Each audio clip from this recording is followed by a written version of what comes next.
and that notice of the meeting has been posted in accordance with the Texas Open Meetings Act, Texas Government Code 551, and Mr. Wright will not be here tonight. And now we will go to closed session.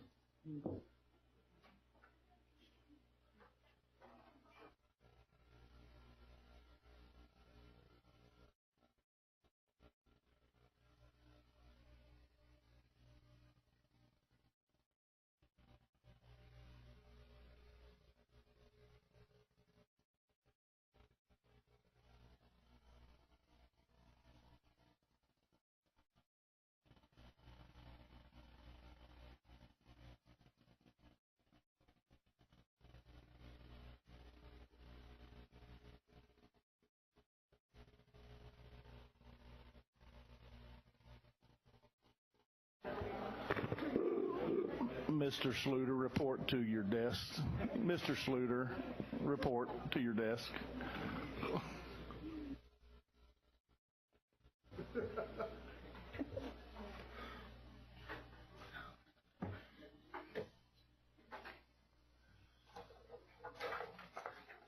Okay, we're going to reconvene and start with a public hearing. Dr. Warren?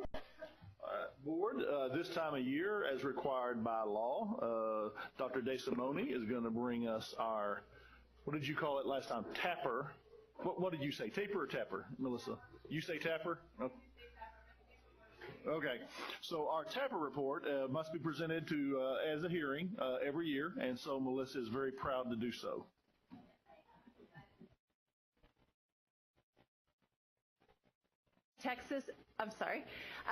I'm happy to speak with you today about the Texas Academic Performance Report for the year 2017-18. So most of this data is from last year, and some of the data is from 2 years ago.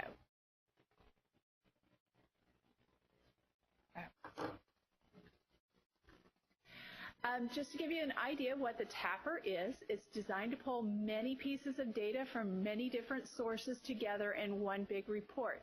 And most of the report includes the STAR EOC performance data, but you'll also find the participation, any student success initiatives, attendance rates, and many college, career, military readiness information nowadays. That's been an additional piece that we have added to the TAPR. Additionally, it ends with a link to the district financial report this year. In years past, they have included the district financial report as part of it, but now they just have a link. At the end of the slide, I will provide you some links that you can go and look at this district data, as well as each one of the schools is also on on that link. And I started with the first page because the first page has changed a little this year. This year, if you open up the district TAPR report, you will find that there's still the accountability rating, but this year it's an A rating because it's an A through F rating, and our district scored an A this year. They've added a special education determination status. Our district met requirements, and I'll explain what goes into the special education determination status in the next slide. And then they also added the Armed Services Vocational Aptitude Battery Test, the Career Exploration Test, and we met requirement there, and I'll explain what goes into that as well. If you were to open up your individual campus TAPR report, you will find that there's an accountability rating that's met standard because all of our schools met standard. And if the campus earned one or more distinction designation, that will show up there as well. If they did not, they will not address the distinction designations. I'm going to review real quick the accountability rating for us to have scored an A. They looked at the best achievement or school progress, and that measured out to 70%. Reminder that student achievement information is completely based on STAR and EOC metrics, as well as college and career military readiness. School progress is one of two measures. It's either a comparison of the campus or district with like-coded economically disadvantaged schools or districts, or whether the students made a certain growth metric. And then 30% is based on closing the gaps based on 14 different student groups. The special education determination status, for us to have earned the MET requirement status, they looked at our performance-based measurement or monitoring analysis, our district maintained or improved in special education, and the state performance plan. For those of you who don't know, the U.S. Department of Education has the state performance plan linked to our state, and we are in complete compliance with that. They look at our data integrity for special education students, and make sure that any uncorrected non-compliance measures are corrected, and any auditing. We had no data integrity issues over the last few years, and so there was no reason for us to measure non-compliance or be audited. There are 4 different determination statuses. We reached the highest, which is meets requirements. Next is the Armed Service Vocational Aptitude Battery Test, particularly the career exploration. For those of you who don't know, the ASVAB has 2 different tests, and the one that counts for this is career exploration. State Bill 1843, which was passed in the last legislative session, requires that districts and schools offer students grades 10 through 12 the opportunity to take the ASVAB test anytime during during a school day without being penalized for attendance. Additionally, we must allow them unfettered access to consult with a military recruiter. The determination statuses, there's 4 different determination statuses. Again, because our schools made sure that those students had those access pieces, we met requirements. Just a quick review of the state accountability ratings for the TAPR. Our district earned an A. All campuses earned the top rating and met standard, and 12 campuses earned 22 distinctions. The next few slides I'm going to take you through the next 6 slides are going to be a comparison of the state in some slides and year-over-year comparison within the district and other slides. And I color-coded them because I like color coding. If we're comparing the state with the district, the slide will be background black. If we're comparing the district year-over-year information, the background will be red. Let's go back. The first slide here is our comparison at the approaches level. And for those of you who don't know, approaches means that that's the bare minimum for the passing standard in on the STAR or EOC test. And as you can see, we are significantly above the state in every metric at the approaches level. And this is our year-over-year comparison, looking at all subjects: reading, mathematics, writing, science, social studies, from 2017 to 2018. And again, there was growth in all of these metrics. We want to point out that the writing metric, we grew a significant amount by that 3% more students are at that approaches level than were the year before. 2018 state and district comparison at the meets level.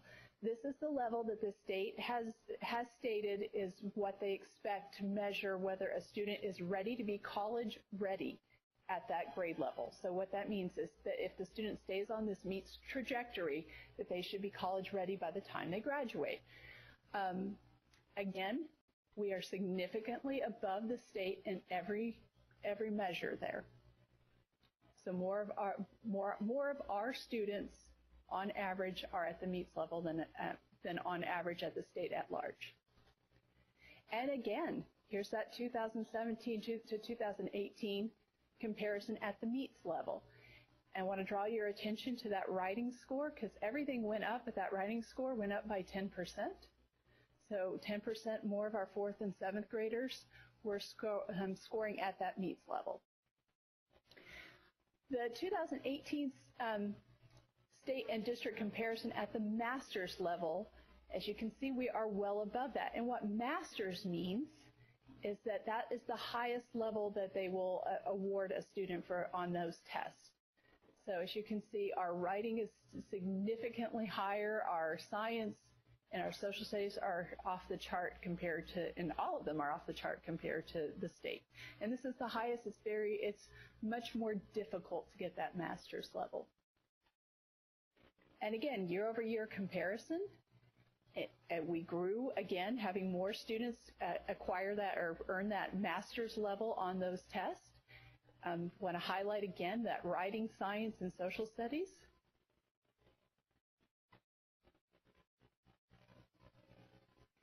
And now we're going to switch gears. This is the 2018 state to district comparison for the school progress measure. And our students scored significantly higher in all three areas, both subjects, reading and mathematics, than the state average. And if you want the quick rundown of the numbers, it's 4% for both subjects in mathematics and 2% at the reading level.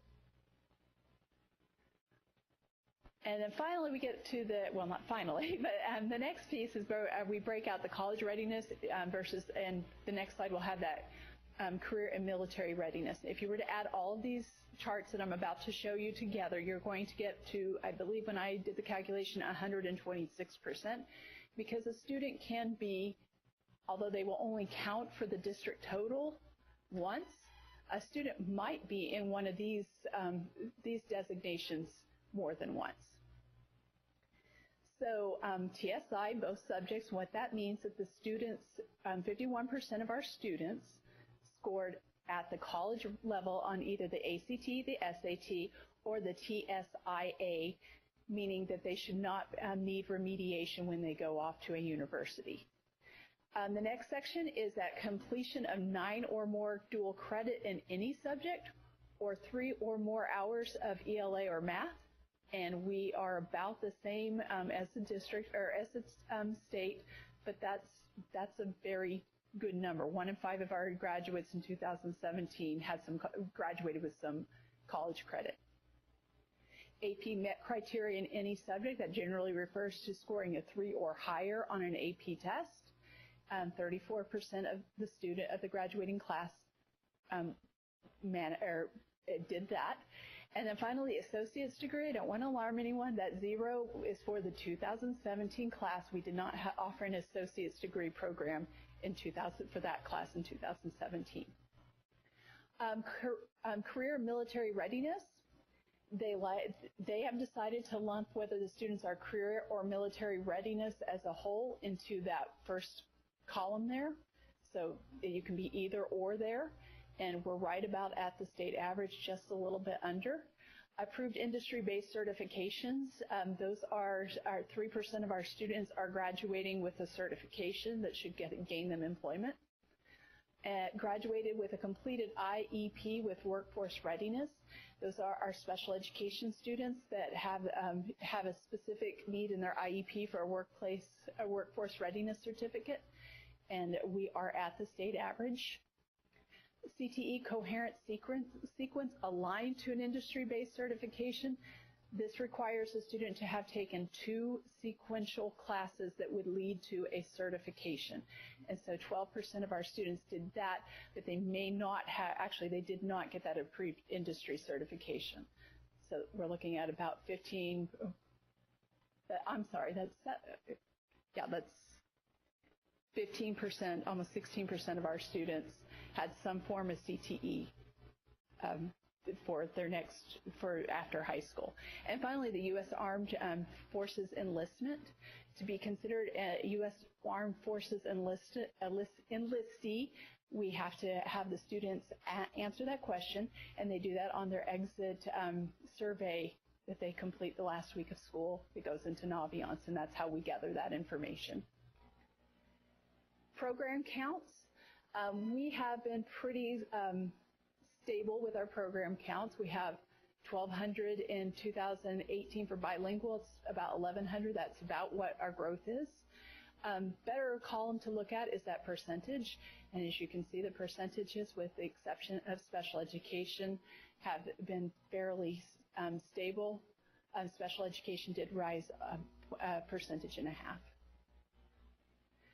This is a fun one. This is our enrollment of our 23,000 students. We're up to over 24,000 right now, so it'll be interesting to see what it looks like at the end of next year.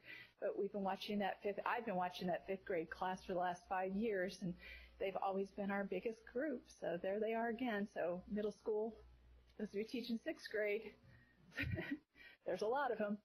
And as you can see, it's starting to pick back up with those kindergartners. So we expect our younger students to younger classes to start really growing in the next few years.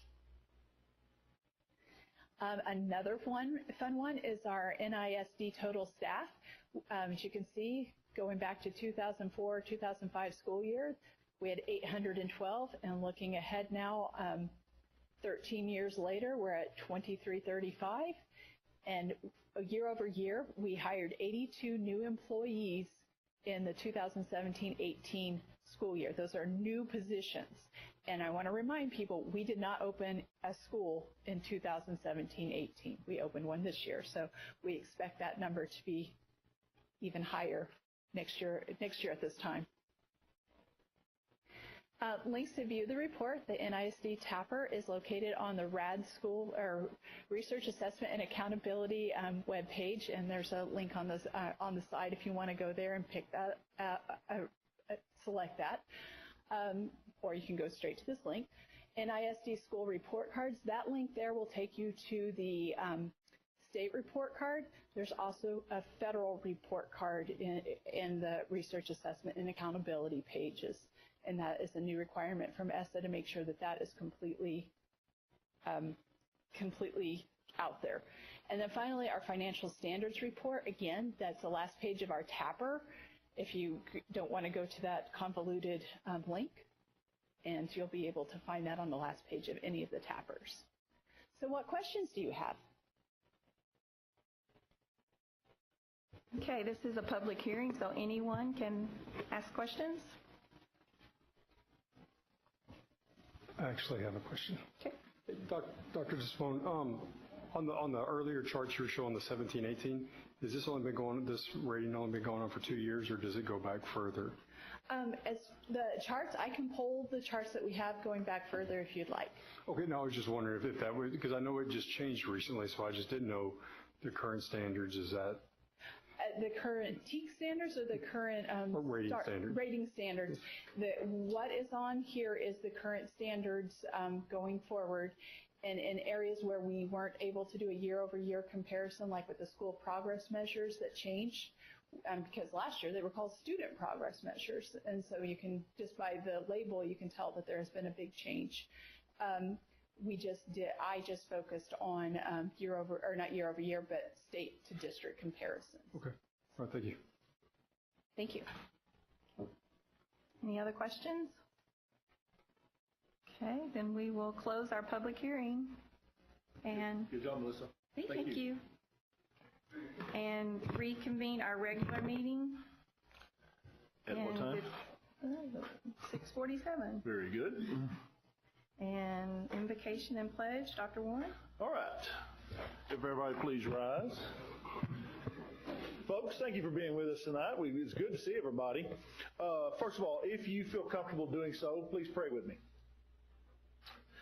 Our dear Heavenly Father, Lord, we just thank you for this day and thank you for the opportunity to come here tonight as we conduct the business of the school district. Lord, thank you for our children.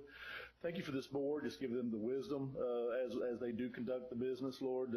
Thank you for our children, our parents, our staff members, our faculty. And we just ask that you bless this meeting and then, of course, all see us safely home. More than anything else, Lord, we just ask that you provide your love, your guidance, your wisdom, and your protection to our children. It's in your name we pray. Amen. All right, folks, we have some very special guests from Hatfield Elementary School. So, guys, get on up there to the podium for us. Let's see. We will introduce. Let's go ladies first. Paisley, wave to everybody. There you go, Paisley. This is Paisley Bird, and Paisley is a fourth grader at Hatfield. Mrs. Bird, good to see you. Thank you for coming. Let's see what Mr. Mailer says. Paisley likes to dance and color. She likes to draw, and she likes to ride her hoverboard. Paisley, we should have had you bring it up here. This is what her principal says about her. Paisley is kind to her classmates, looks for ways to help others, and comes to school ready to learn every day. As a member of our leadership club, she serves as a morning greeter and can be counted on to welcome everyone with a cheerful smile, just like that one. Good job, Paisley. And then we have Chloe Cho. Wave at everybody, Chloe. Good to see you. Mrs. Cho, thank you for coming. Let's see. Chloe likes writing and reading. She likes to play on the playground and play with her little sister, Irene. Good job, Chloe. She said she also likes to start gymnastics. Are you starting gymnastics this week? Next week. Next week. Okay, very good. Well, good luck with that. Chloe is always a help to her classmates, is kind to everyone, and loves to learn. She is a great friend and always works hard. Her big smile makes my day. Good job, Chloe. All right, and then we have our young man, Luke Hanna. Hi, Luke. Hi. Mrs. Hanna, thank you for coming. Luke is a fifth grader at Hatfield. He likes math and PE. Oh, yeah. I like to play football and basketball with my friends. I also like to play ping pong. There you go. Luke is a hardworking young man who gives his best effort every day. He is a member of our leadership club and goes out of his way to be helpful to everyone. Great job, Luke. All right, guys, thank you all for being up here. If you will lead us first in our Pledge of Allegiance to the American flag, and then we'll do the Texas flag. So you guys start whenever you're ready. I pledge allegiance to the flag of the United States of America and to the republic for which it stands, one nation, under God, indivisible, with liberty and justice for all. Great job. Now, Texas. Honor the Texas flag. I pledge allegiance to thee, Texas, one state, under God, one and indivisible. Great job, guys. Stay right there, and Mrs. Kopp has a little gift for you.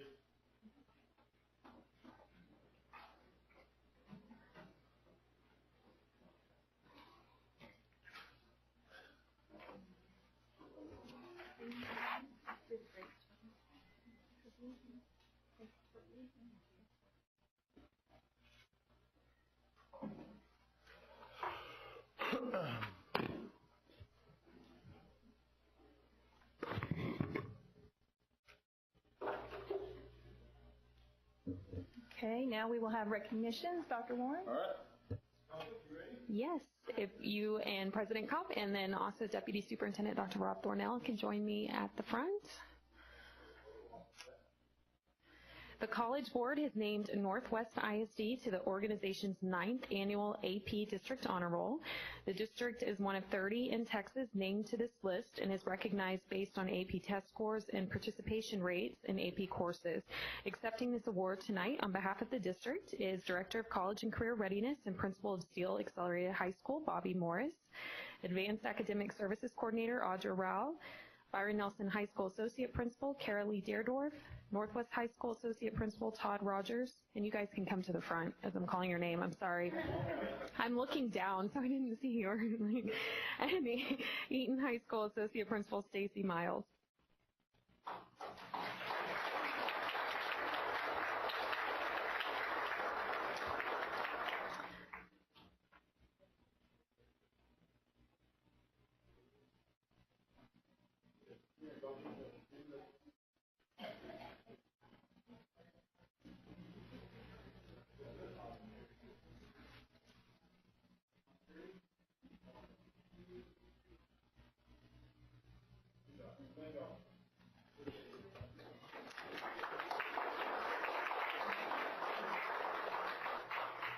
And next, we have a lot of volunteers here with us who are instrumental in making our Angel Tree program happen. So Phil Beckman, our Partners in Education Specialist, is going to come and give those introductions.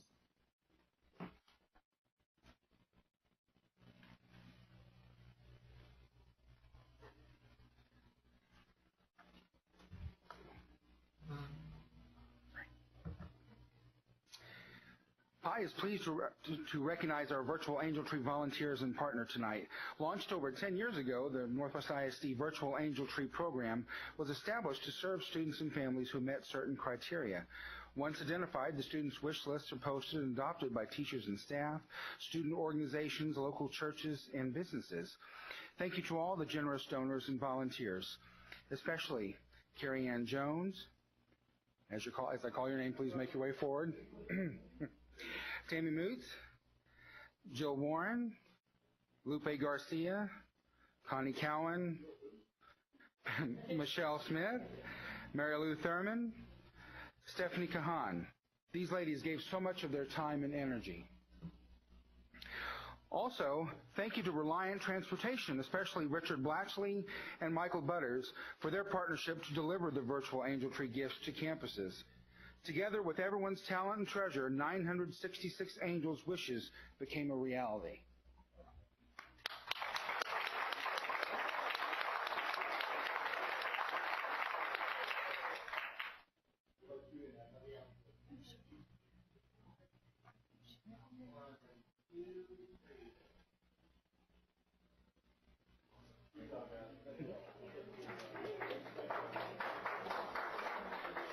And that's all for our recognitions.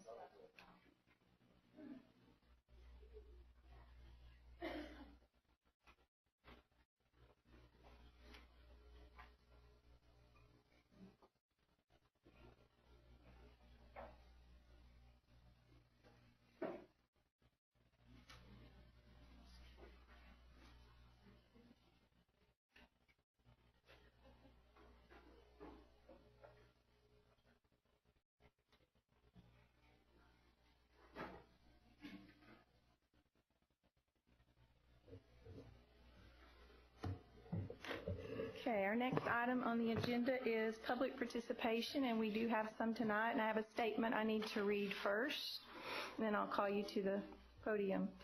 Public participation is an opportunity for the public to address the board on any matter, whether or not it is on the agenda. The board may place reasonable restraints on the number, length, and frequency of the presentation, so long as it does not unfairly discriminate among speakers based on viewpoint. Each presentation is limited to 3 minutes. Groups of more than 5 people shall appoint one person to speak for the group. Speakers should refrain from mentioning by name an employee or student about whom they may be complaining. The board may not deliberate or take action on a presentation about an item not on the agenda.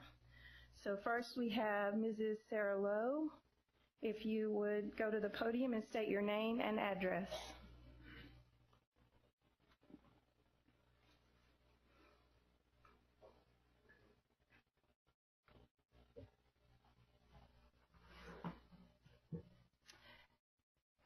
My name is Sarah Lowe. Do you want my physical street address? 14037 Wrangler Way, Haslett 76052. My husband John and I are coming tonight to ask you to stop sharing student information with third-party companies, and yes, it does happen. We opted no at the beginning of the year to have no information released to third parties. We verbally told our school no, and yet it was still shared. Our kids are young, and they cannot make decisions like we can. We do everything and we can for their physical security, but we need to do more for their electronic security. And the best we can do is to not share their information by not giving them specific logins. Nobody would want their school grades or test scores or biometric information shared on Facebook or any other platform. So please do the same with our kids. So for example, when a student goes into Lexia, they could just have a generic login. The kids may be our next financial planner, lawyer, heart surgeon, or president. Please don't treat their information as worthless and give their information to third-party companies so that those companies can share their information without you knowing. Please stop sharing their information with anyone other than Northwest ISD and the Texas Education Agency. No matter how secure you think the systems are, a breach is not how, but when. Their personal information should never go beyond Northwest ISD or the TEA, especially when we as parents opt out of sharing with third-party companies and it still happens. We know what we want to do with our children's personal information, and we don't want anything shared going forward. The consequences of sharing data may be that the student does not get a specific job later in life, or they may be denied health insurance, or a company could market to them by releasing their personal data. Thank you. Thank you. Okay, our second public participation is Mr. Eric Oglesby. Hope I said that right. If you would make your way to the podium and state your name and address.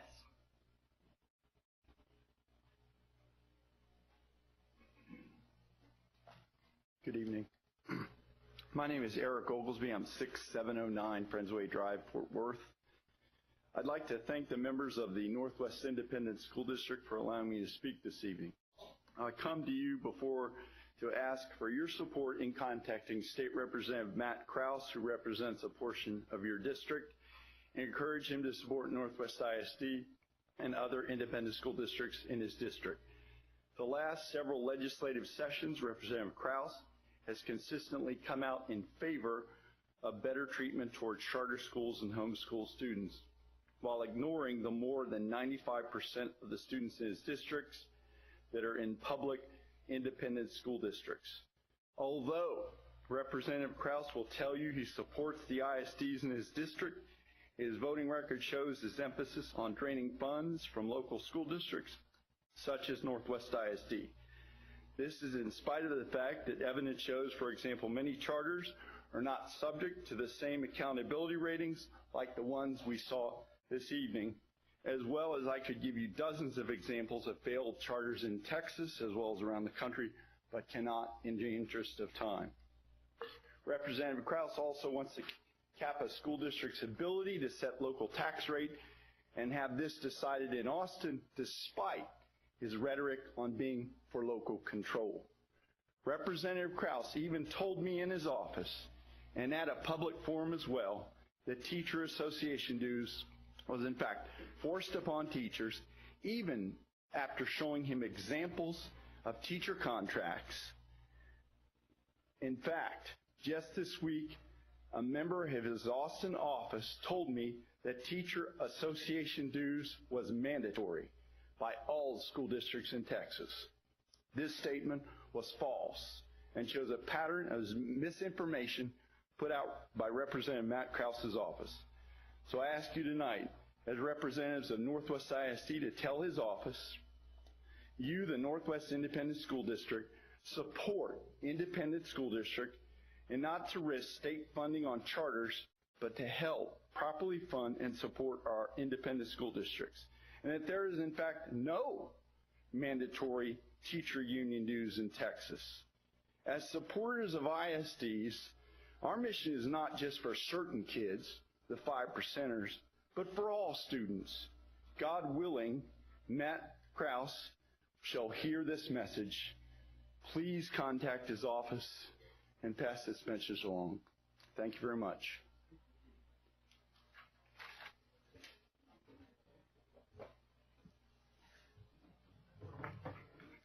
Okay, item number 9, moving to our consent agenda. Board? Madam President, Yes, Dr. Roush? I motion that we approve the consent agenda as submitted.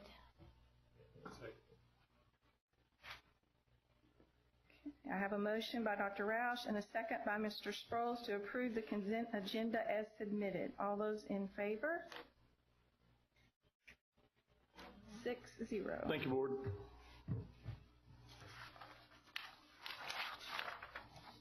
Our next item under discussion action, consideration of teacher's late resignation without good cause and proposed complaint to the State Board of Education certification for abandonment of contract. Dr. Warren? Board, we would recommend approval of this. Hey, Madam President, Mr. Sproles? I move that the board find that good cause did not exist for Matthew Tate to resign and abandon his contract for the 2018-2019 school year, and that the board authorize the superintendent or his designee to file a complaint with the State Board for Educator certification to seek sanctions for his abandonment of contract.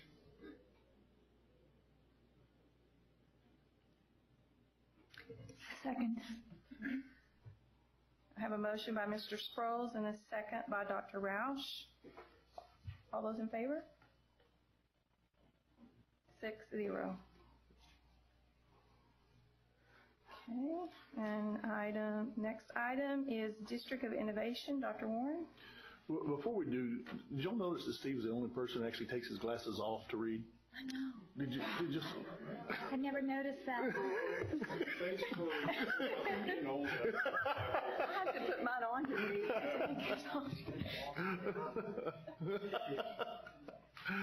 Board, Dr. Thornell is before you one more time in the process of our District of Innovation initiative. He has done an outstanding job, and I think he'll say this, but kudos to our committee. They worked very long and hard on this initiative, and he did an excellent job leading them. So he's going to bring you the final recommendation of the committee to you, and then I will give you my recommendation after Rob has completed. All right, thank you very much. Again, back here one more time to talk a little bit about DOI and where we are and update it. This is pretty much the same presentation you saw in December. I'm going to just go through and try to highlight a few of the slides and tell you where we are, if that is okay. But please feel free to stop me at any time. Just remember the background on this. It gives our districts the flexibility to achieve available exemptions to the Texas Education Code. One of the things you have to do to be eligible is be in good standing academically with the state, which Dr. DeSimone just showed us that we are, for sure. Currently, for this school year, there are 784 Texas school districts that have submitted District of Innovation plans.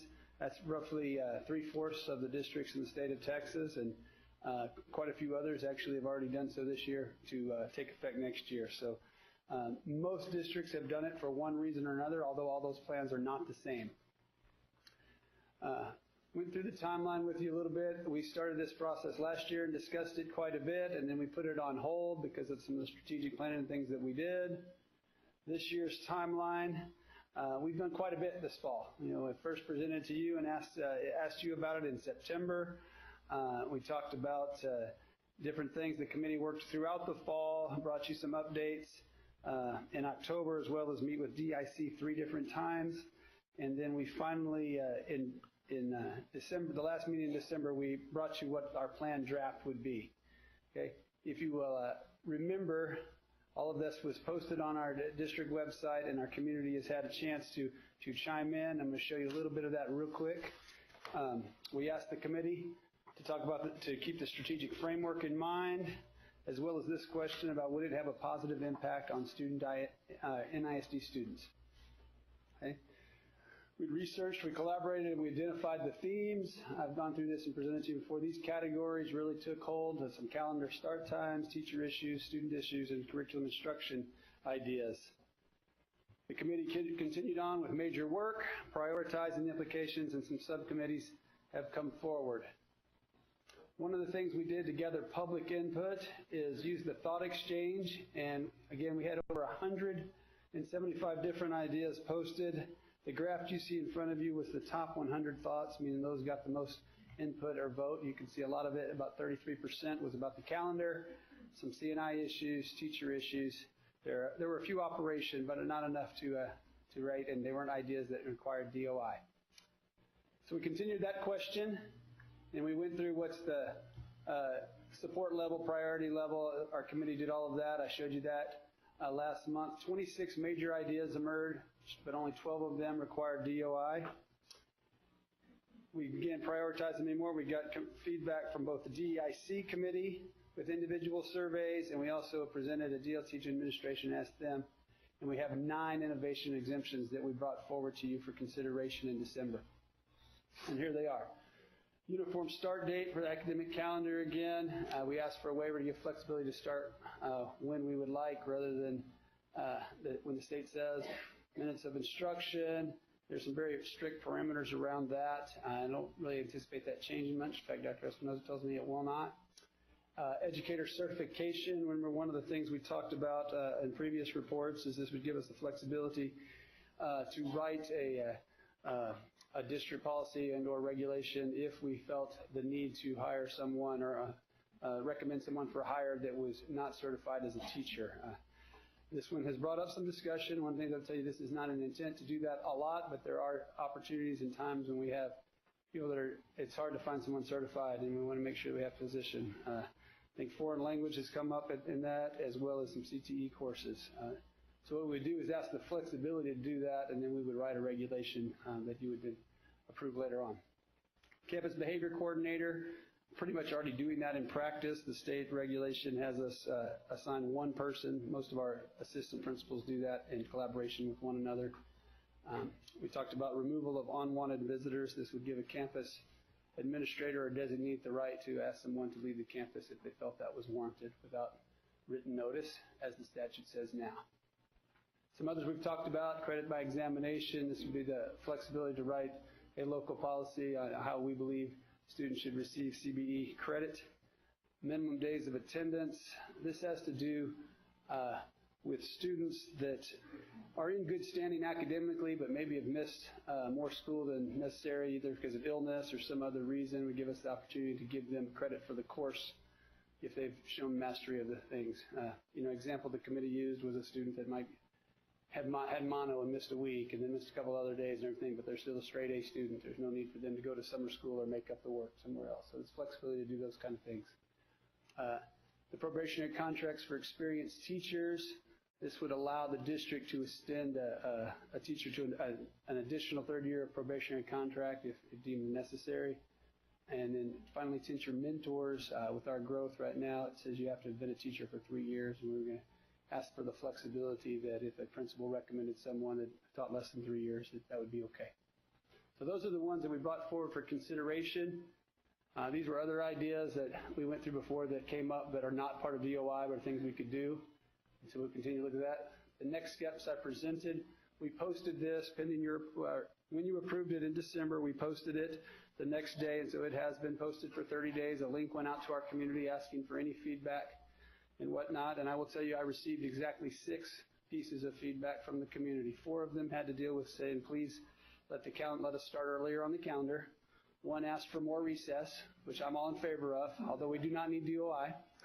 And one was a legitimate question about certification and wanting to make sure that we weren't just hiring whoever, and so I responded to that parent and talked to them. So that's really all the feedback we got in the 30 days that it was posted. We did send notification to TEA last week. Dr. Warren signed a letter saying we intended to ask DEIC and for your blessing and vote. They sent us back feedback today and said that the plan looked good and followed it. There was a couple little questions of feedback they gave. Mostly they were reminders that said, yes, this looks good, but you still can't do this, and it had to do with certification. But the TEA has given their blessing, although they don't approve it. You do, but they do have the letter of intent, and they've already acknowledged their receipt.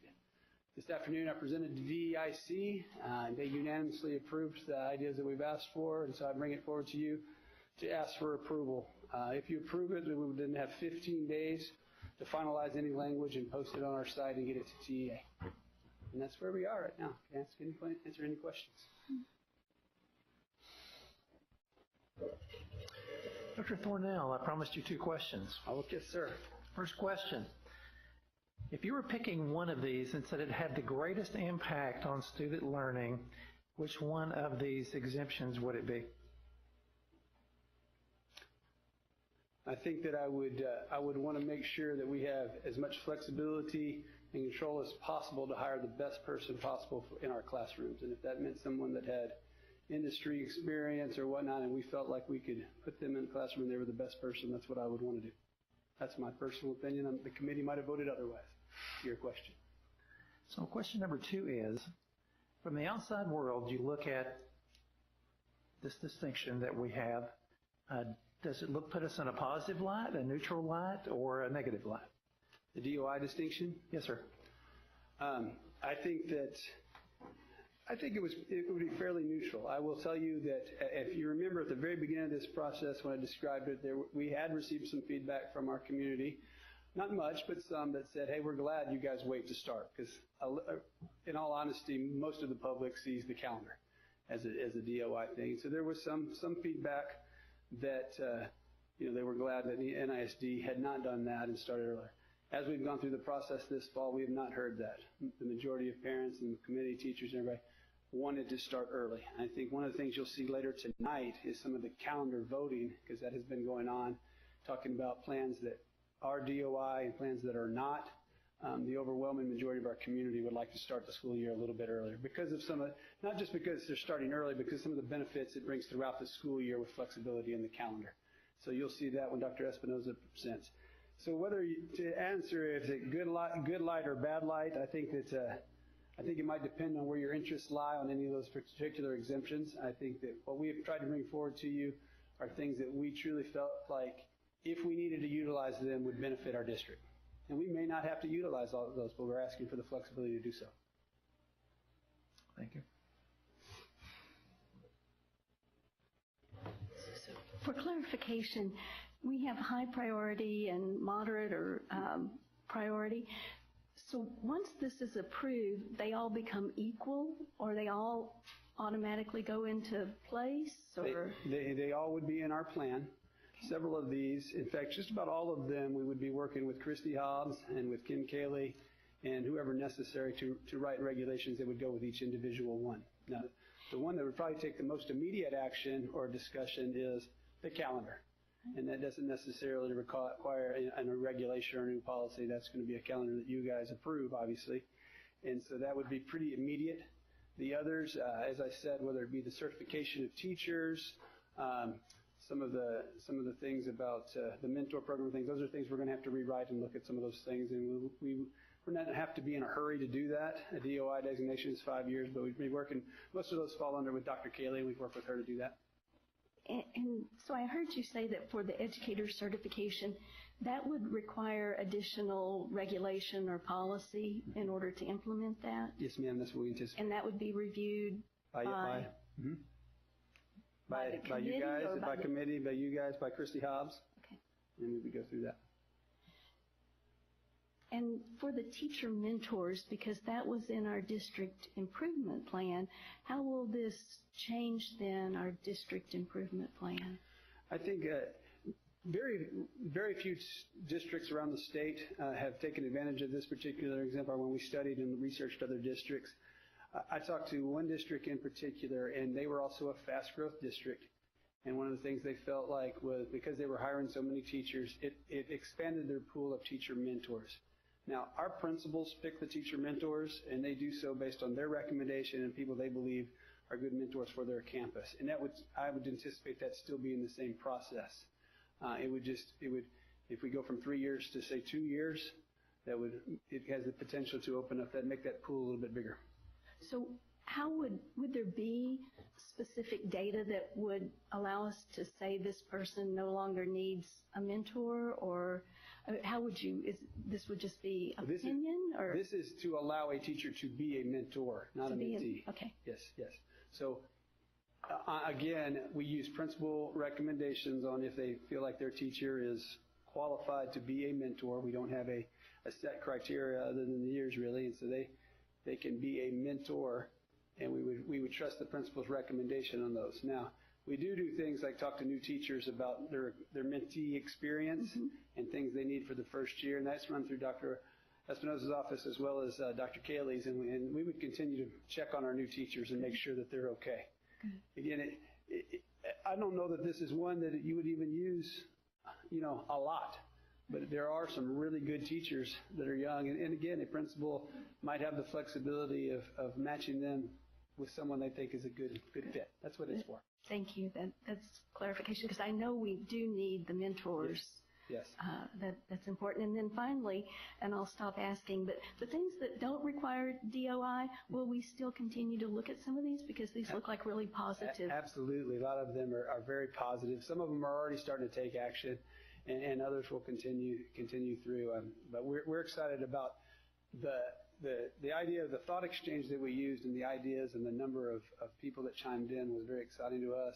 And Dr. Espinoza continued to use it with the calendar, and I think Mr. McClure plans to use it and some of the boundary stuff as well, because it was a good tool, and we came up with some great ideas, and we will continue. You will see some of those in next year's DIP, I bet. I just have one question. Yes, sir. I'm a little concerned on the waiving days of absence since we're paid by student attendance. Yes. Will there be some guidelines for campus administrators on how to approve certain types of absences? Yeah, that's a good question. I think that in all transparency, some of that's already going on anyway, because what it is a compliance to try to come up with a plan for that student. And so we want the idea and the flexibility to do that in a way that will, one, we want to encourage attendance. But there are counselors and administrators and teachers that know these kids well and know that they have valid ideas. And so Dr. Ferris was part of that group as much as anybody. He's going to be working with the campuses to make sure we develop good guidelines to come along with that. It was probably one that was discussed quite a bit, because we do not want to send a message that attendance is not important, and that is certainly not its intent. But again, there's a handful of cases every year, as I'm sure you know from your experience, where kids probably don't need to be sitting in the summer school to get credit because they've good academic standing. But there's also some that if they some find that out do. about Yes. this, they'll really rip you. Yes. And Dr. Thornell, I have some questions as well. On the calendar, I mean, I understand the need for, ending the semester before the holiday break and then equitable grading periods throughout. But I guess, and this is for Joel and Dr. Lisfield, what impact is starting early going to have on UIL for football and marching band? I can answer. You go ahead. No, wait. Can we save that question until we're actually talking about the calendar? That's more of a calendar question. Yeah, I do realize it's kind of, I guess what I'm more, is it, Well, is UIL it will negative not let or them positive? start early regardless if we're for DOI. Okay, I was just looking for more of it, negative or positive. We'll Okay. start at the same time regardless. Isn't that correct, Joel? Yes. Okay, but I'll have other questions when we get to that part. And then going down to teacher certification, earlier today we voted on a teacher that abandoned his contract. And really the only repercussion we have is to tag a certification with a negative aspect. Mm-hmm. If we have these teachers that don't have a certification, what's to keep them in the classroom? They can come in, but then the next day they might leave, and there's nothing to hold them accountable. I'll answer, and then if Dr. Kelly has anything to jump in, I appreciate that. But any plan that we write would have the intention of they would be working towards their certification. I mean, that has been discussed, and there are programs and plans to help them. We will help them develop too, but we would not be hiring anyone with the intent that they never get their certification. So that's the starting point of that. What happens until they get that, I don't know if there's anything that we would really do at that point, because they wouldn't be certified, so we would not have us. So it really would be taking a chance, and again, we would proceed with great caution. Okay. Okay, because I guess I know we talked about if it passes, we go forward. Have y'all thought ahead of, what kind of timeline are we looking at as far as to get the certifications? Are y'all throwing anything out there yet? To get certifications? Yes. We would do a reasonable timeline, but probably that school year. Okay, so a quicker turnaround then. Yes. Okay. Okay, thank you.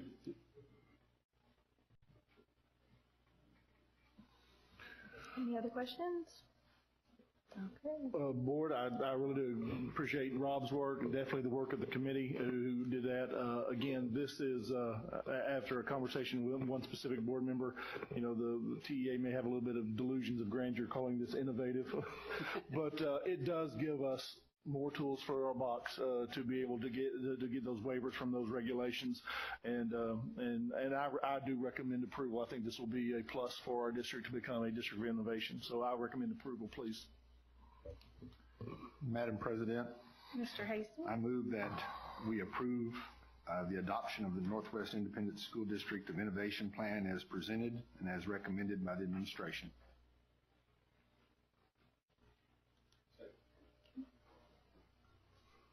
I have a motion by Mr. Hastings, a second by Mr. Sproles. All those in favor?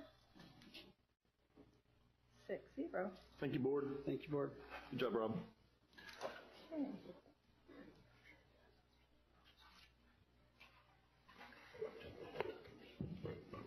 Okay, our next item is guaranteed maximum price GMP for Phase 2 of Byron Nelson High School project. Dr. Warren? Board, the information on Phase 2 of Byron Nelson begins on page 144 in your packet. Of course, how long ago did they approve Phase 1, Tim? Do you know that? It was May? Yeah, this last May, you approve. If you've gone past Byron Nelson, we're doing a really good job. The staff are doing a really good job. Builders are doing a good job on phase one, which is mostly the athletic areas for Byron Nelson. This will encompass the rest of the work that was approved by the 2017 bond, more of the academic wing and some other projects within the school. Tim has done a great job, and his staff have done a great job going through the process, and we are bringing you a GMP of $30,021,633. That is within, and you add that to the phase one cost. All that is within the budgeted amount, and we recommend that you approve that GMP. Tim, any other comments? No, you have everything in the packet. I have the breakdown of the GMP that we can go through on the screen if you need to, if there's any clarifications or questions. We do have Bruce Helm and Ben Reiners with North Star are here tonight to answer any questions about that as well, but I'll just echo what Dr. Warren said. We worked diligently to make sure we were within budget, and we got there by $15,000 being within, so I'm pretty happy with that. So we're happy to entertain any questions or comments. The other thing, I did want to make one point, because it is their responsibility to get subcontractors to the table to bid this under a CMR relationship, and you can see on the bidder sheet we got at least 3 in every major construction category, some of those upwards of 8. And I wanted to commend them publicly, because in this bid market, it is very, very difficult. There is a lot of work out there, and getting subcontractor coverage on bid day is becoming a challenge for anybody in this construction market, and I think that they would agree with that. So very pleased with the amount of bids they did get for bid day. Madam President, I move to approve the guaranteed maximum price for bid package number 2 for Byron Nelson High School in the amount of $30,021,633.00 as recommended by the administration. All right, I have a motion by Mr. Sluter, a second by Dr. Simpson. Are there any other questions or discussion before we vote? All those in favor? 6-0. Thank you, Board. Thank you, Board.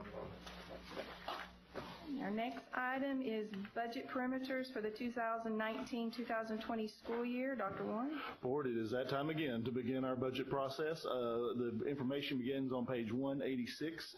Again, this is a discussion only, and we'll present this to you again for the February to get everything, all the details nailed down on our budget process. Mr. Graswich? Yes. Mr. Graswich. And here we go. The slides to come up for the audience. Yeah. All right. Want to emphasize a couple of points here at the beginning. First of all, what the administration is looking for through these budget parameters, which we haven't done in a few years, is more guidance from the board on the parameters of the budget at the start of the process, so that we have a good dialogue with the board as to the direction the administration should take proceeding into the work.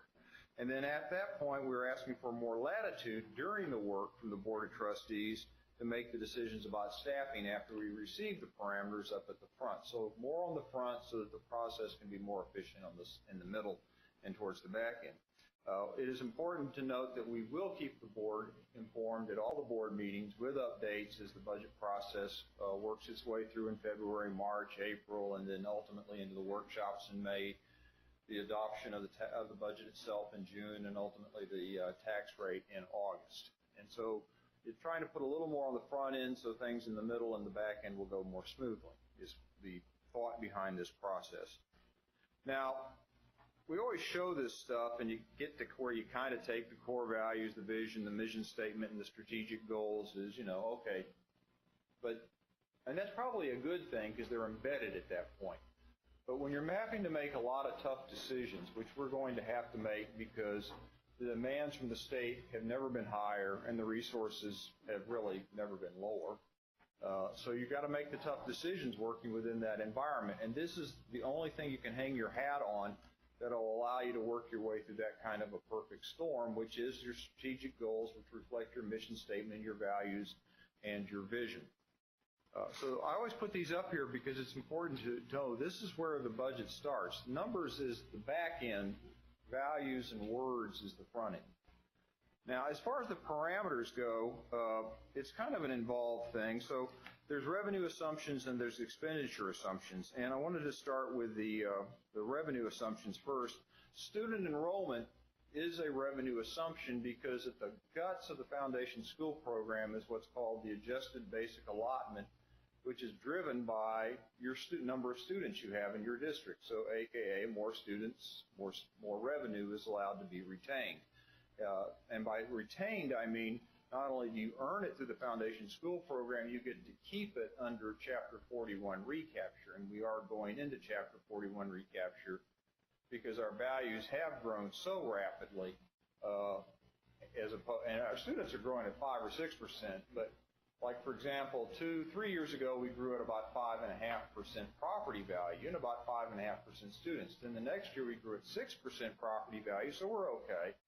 Then we had 13% growth in property value, and this current year, is 18.5% property value, and that massive growth in the property value, as opposed to the sustained growth in students, is what's kicking us back into Chapter 41 recapture. The other thing is, as I said, the assessed value of the taxable property itself. This has been, as you can see, very problematic. 5.5, 6, 13, 18.5. Dr. Warren asked that me and Brian, the Chief Financial Officer, go and meet with all the CADs, the chief appraisers of these county appraisal districts in Tarrant, Denton, and Wise County. Okay, so Mickey over in Wise County says, well, maybe about 10%. And Jeff Law in Tarrant's a little more conservative. So he says maybe about 8%. And then Rudy in Denton, he's not giving us an estimate. He said 2 to 3%. Yeah, right. And so the bottom line is they don't know. They really don't know. Their job is to appraise and not to forecast. Now, they have agreed, though, that they're going to put some more effort into it this year when they give us the end of April certified estimate. They're legally required to do that, but they've been kind of blowing it off and just dumping the file wherever they happen to be on that given day. So now they're going to take a look at what they really think the roll is going to be. And so hopefully we'll have a little bit better number. But trying to get this critical number has been quite difficult. The backside of that is the Comptroller's Property Tax Division index value. And what happens is when we collect and project our revenue for next year's budget, we will use the values as of January 1, 2019. That's what the tax roll and tax rate will all be set on. However, for Chapter 41 purposes, we will be using the 2018 roll. And this is referred to as lag. And the reason that's done is because not all appraisal districts appraise equally or properly. There are some problem districts out there. And so the Comptroller's Office is charged with going through and basically checking and equalizing these values, and they give us these numbers. The preliminary number comes out at the end of January. So it's an important number for setting your Chapter 41 recapture. And then the last wild card is the 86th Texas Legislature, and I'll talk more about that later in my presentation because it's really a wild, wild card. But essentially one of the things we do use is the TASBO, Texas Association of School Business Officials Legislative Pipeline Service, and that's the Moak and Casey firm that's been around since forever, literally. And they do a lot of modeling for us. Now at this point, it's still early. They wait till the bills are filed, but when major bills are filed, they're all required to have a legislative budget board modeling done for the legislature to show the impact on the state budget. And so a lot of details have to be nailed down in those bills so they can be properly modeled and enacted in the law. And when that happens, Moak and Casey model it for all the member districts, which we're one of. So that's one of the ways we track all that. On the other side, we have the expenditure assumptions. And once again, student enrollment and campus staffing formulas are the big ones there. Let me talk briefly about that, those two there. On the student enrollment, as I said, it's a revenue, but obviously it's an expense because it drives the hiring of teachers, the staffing of campuses. So what we will be working on right now internally and bringing to the board for guidance is the campus staffing formulas and the campus class size ratios for elementary and secondary, middle and high school ratios. And so we'll be bringing that to you all at later meetings as we work through that for your guidance. The other thing that's really important within the expenditure assumptions is the campus staffing formulas for those non-teaching positions. For example, at what level do you add another counselor? At what level do you add an AP? And other non-teaching campus support personnel, because that's very critical to the operations of the campus as well. And then the last thing under expenditure assumptions and revenue assumptions is fiscal sustainability and the use of fund balance. And the goal of the district is to get back to where we've been in the past, which is the revenues equal the expenditures and we don't have to rely on fund balance.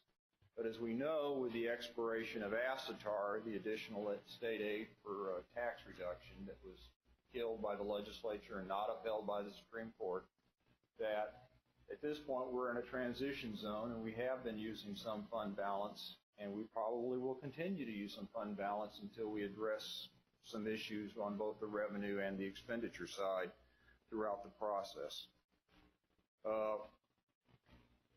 The other thing I want to talk about is budget calendar. The budget calendar, we have budget planning, budget preparation. Your calendar's in the handout or the packet. Essentially, we're in the planning phase right now. Preparation will start with, we hand out the packets to the campuses and departments in February. And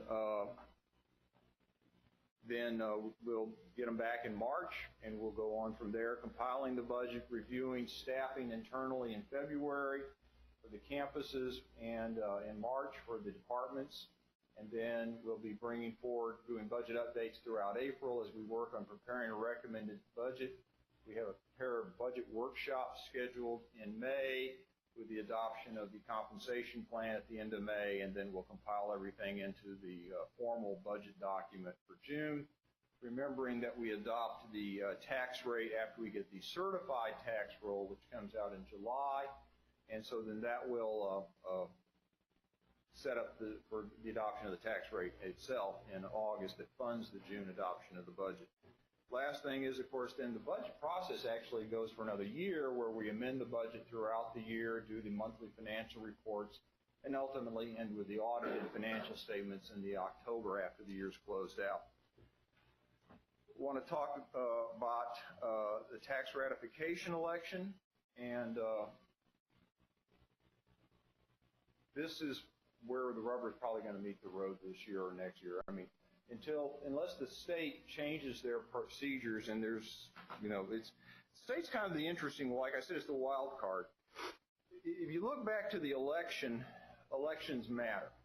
And there was a real strong swing towards the center in Texas, and from what I can see, and a lot of people have said, this is conjecture, of course.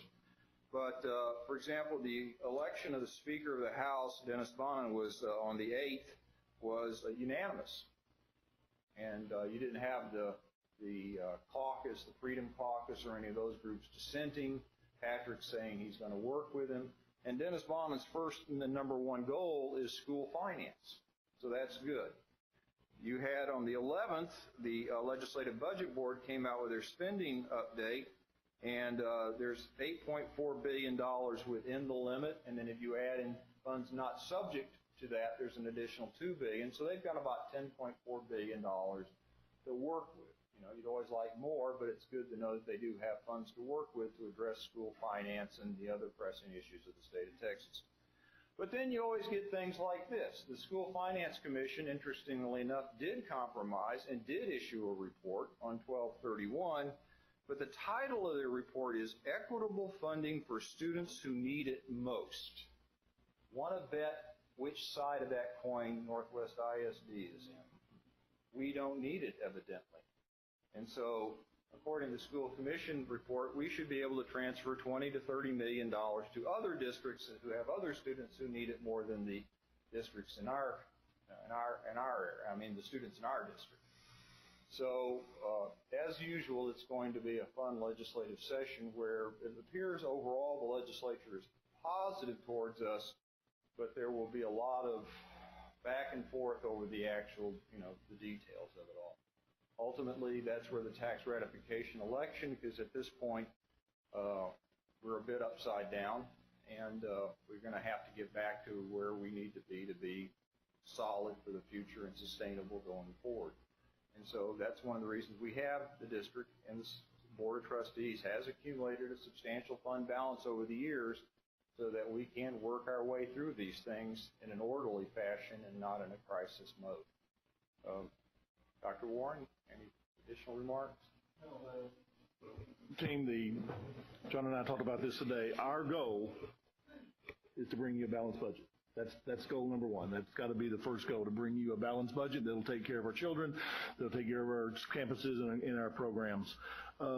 It's very important to talk to you about this, just because, this is one of my superintendent objectives, my performance objectives, is being able to bring you by the end of the budget process a recommendation of, do we need a tax rate election or not? Hopefully, we're going to bring you a balanced budget without an election. I don't think we need to ask the public for any more pennies on that side of the tax rate.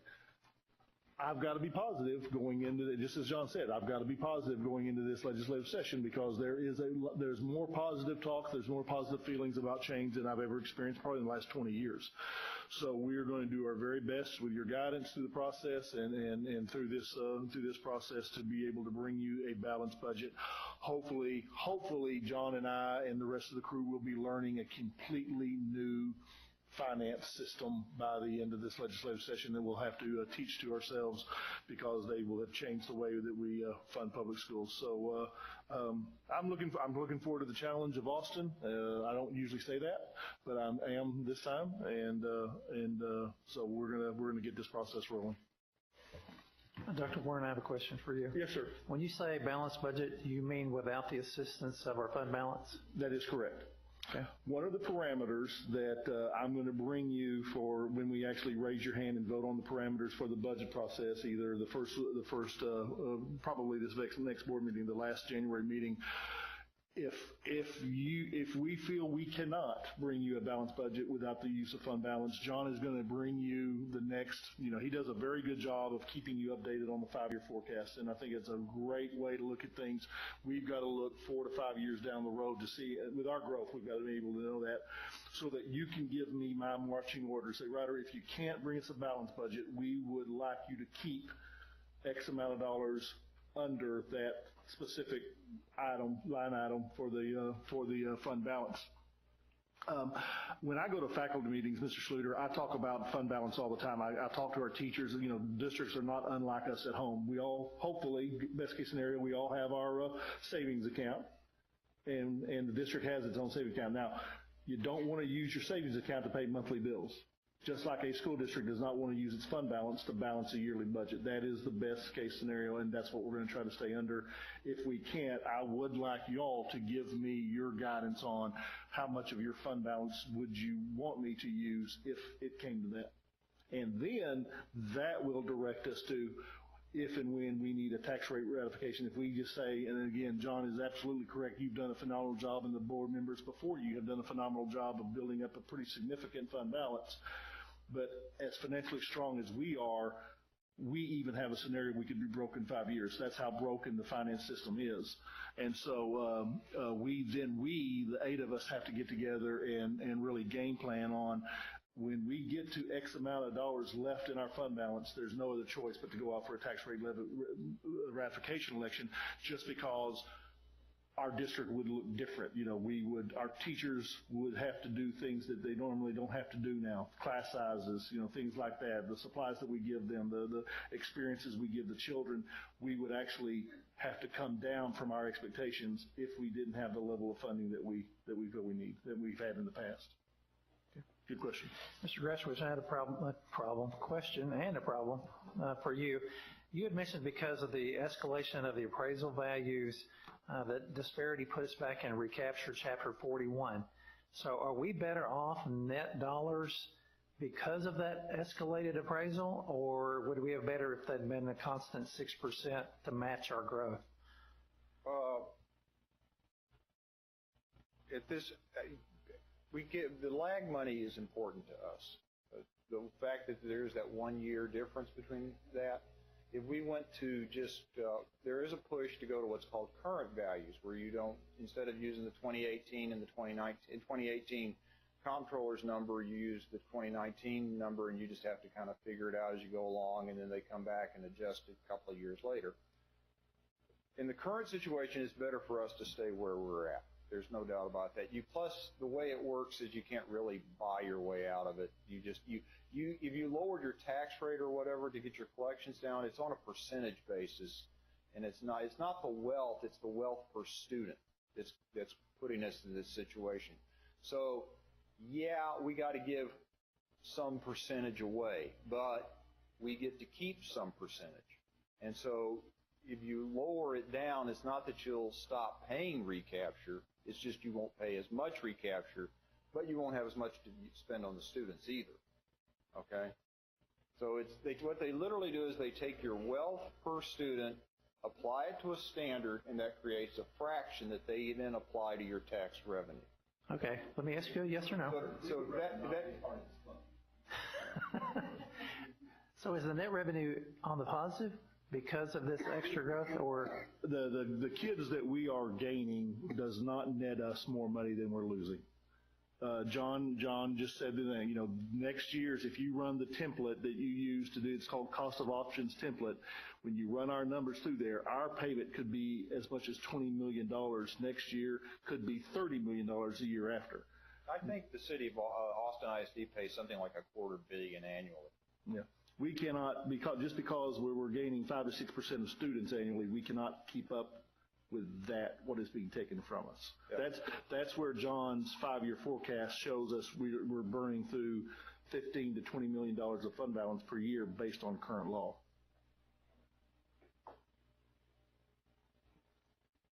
I think going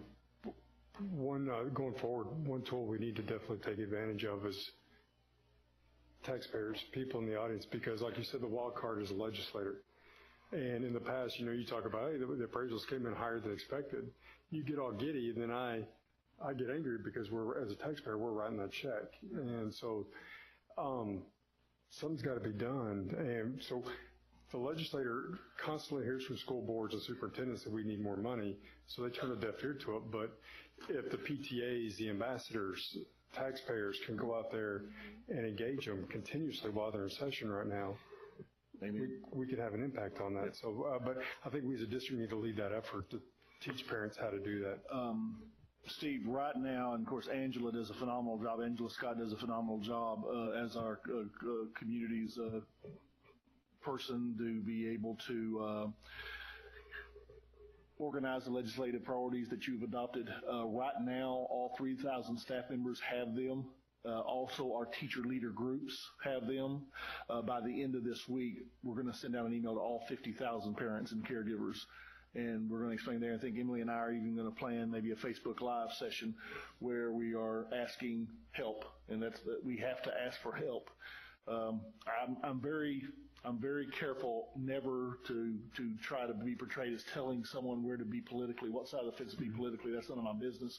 But if they can at all, and especially on the finance side, if they can all support the district position, we want to constantly, and that's the main point, not just one time, but we need to be in constant communication. I don't know where the gentleman came tonight talking about Representative Krause, but he's interested in making sure public schools are represented, and he was right. Not so much, I don't know about the issues with Representative Krause, but he is absolutely right that we have got to constantly give them the message between now and the end of May about our needs. And I think to give, obviously people in this room are committed to the district, but the parents at home that are too busy to really pay attention to what's going on, they need to know that it could end in a vote for the TRE down the road. And if that should fail, then things might get cut. Yeah. And as a parent, I don't want anything to get cut. But as a taxpayer, I don't want you to raise my taxes either. So I'm kind of caught, on a rock and a hard place. Yeah. So they're really, what we can have the greatest impact on right now is influencing the legislator any way we can. Absolutely. Yep. John, thank you. Dr. Warren? Yes, sir. Will Angela also be send a link out with that letter to all of our population, showing who their representative and who their senator are? I know she's created that, but a lot of people don't know who their representative or who their senator is. Great question. Yes, she will. Absolutely. That will be with the packet. Any other discussion? Okay, moving on to the 2019-20 instructional calendar. Dr. Warren? Board, Stephanie is proud to stand before you tonight I love to stay incognito. as the creator of the NISD calendar. Thank you. Board, Stephanie has done, Dr. Espinosa has done a wonderful job, as she always does, with the calendar. We've gone through the process, and this is going to be introduced to you. I would normally tell you, we introduce this calendar to you this week, and then maybe by the second January meeting, we will give you the final.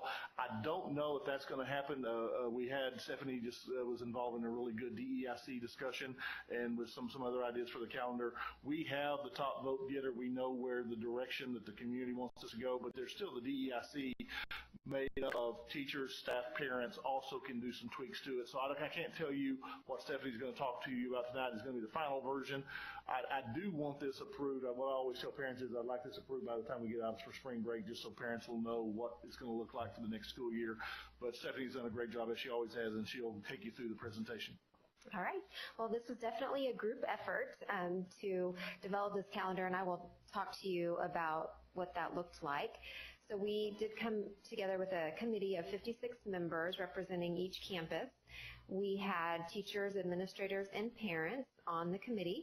We met face-to-face 2 different times, but then the teacher and administrative representatives from the campus also brought in feedback from each of their campuses to get even more input and ideas for building the calendar and the calendar options. The most important thing that we wanted the committee to think about was how can we create a calendar that positively impacts student achievement?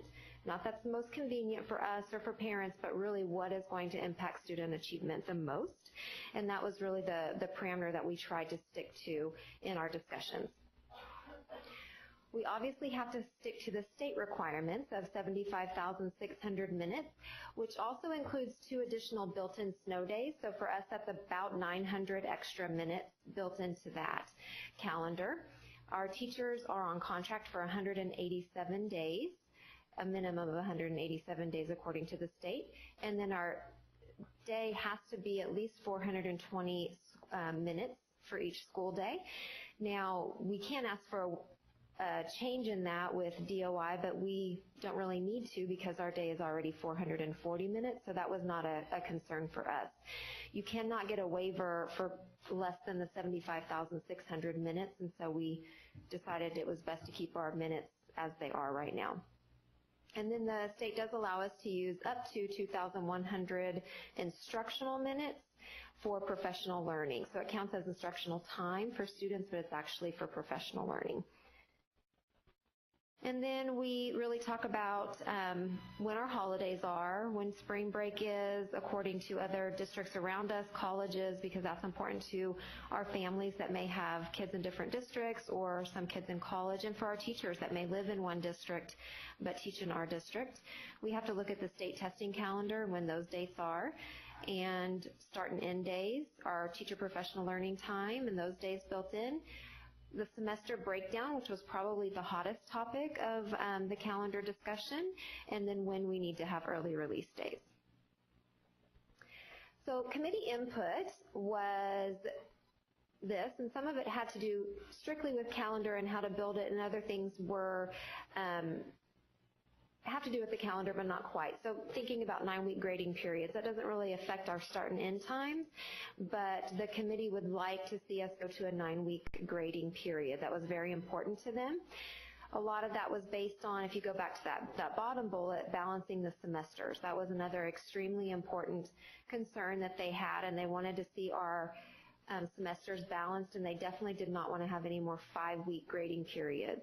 They feel like it's a very shortened time, and that's a stressor for our students and for our teachers. And so a way to alleviate that would be to have a 9-week grading period. Also, ending our semester before Christmas break. We made that change about 3 years ago, and both our parents, our teachers, and our students really like that. And in order to end before Christmas and balance our semesters, having a 9-week grading period helps with that, as well as starting earlier than what the state says we can start. They would like to see more built-in professional learning days. They would like to see a fall break to allow for October family vacation.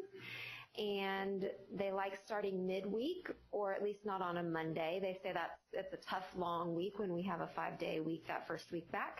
And they would like to end before Memorial Day. So those were all the pieces that really came in with our initial committee meeting and what they gathered from campus input. Then we went to the thought exchange, where we had 124 comments, but 4,100 ratings on those comments. And I'm going to show you, based on the comments, where those comments fell in relation. So again, 6 to 9 weeks was an important discussion where they wanted to see a 9-week grading period. District of Innovation, which doesn't necessarily have to do with the calendar, but as you know does as far as our start date, came up quite a bit. They would like to see us start early so that we could balance our semesters and continue to end before Christmas break and get out before Memorial Day. So those, that was definitely overwhelming majority across the thought exchange. And so really, the thought exchange feedback really did mirror what the campus feedback was as well. So the committee together, we came up with 3 different options. Option A and Option B do require a District of Innovation designation, and Option C does not. Option A, as you can see there, starts school on August 20th, which is a Tuesday. B starts it on August 14th, which is a Wednesday. And then C starts it on Monday, August 26th. And Option C was basically a mirror image of this year's calendar, just with the shifting of the dates. We end on Option A and B before Memorial Day, and Option C ends a week after. A and B both have 5 and 6 respectively built-in professional learning days, where Option C has 2. And then our Christmas break is relatively the same across all 3, with Option B having 1 additional day. The benefits between all of them, the 1 week's earlier start time does help us to balance our semesters and end before Memorial Day. Option B, starting a week and a half earlier, gives us a little bit more of that built-in professional learning time and a little bit more flexibility, a longer break and different things there, a few more breaks built into the calendar throughout the year. And then Option C is just, keeping things the way that has been for several years and what people are used to. So Option A, I'm going to go through these really quickly, and then we can go back and look at them after I show you the voting. So Option A, again, we start on that Tuesday, end before Memorial Day. Any day that is a blue is a professional learning day. The star only indicates that we are using those days to count for instructional time as part of the waiver, but teachers would report on all of those days.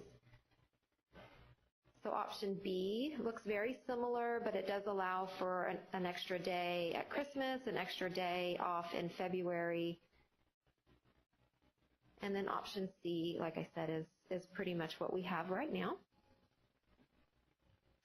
So to the voting, you'll see here, hopefully you can see this okay, but in all scenarios, whether I looked at all votes, parent vote, teacher vote, and then a few student votes that we had, Option A was the preferred choice during our voting, which occurred all last week. And for the teacher vote, that was the closest between all of the votes, but really across the board with about 500 votes difference between A and B. A was the overall choice.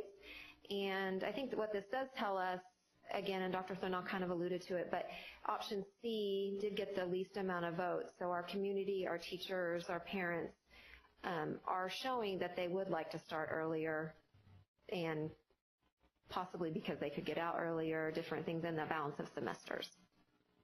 And so this is what our survey results showed.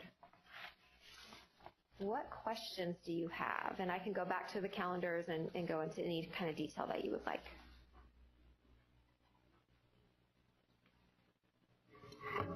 Dr. Stinos, I have a lot of questions, so apologize ahead of time, and they're all over the place, so I'm going to try to summarize here.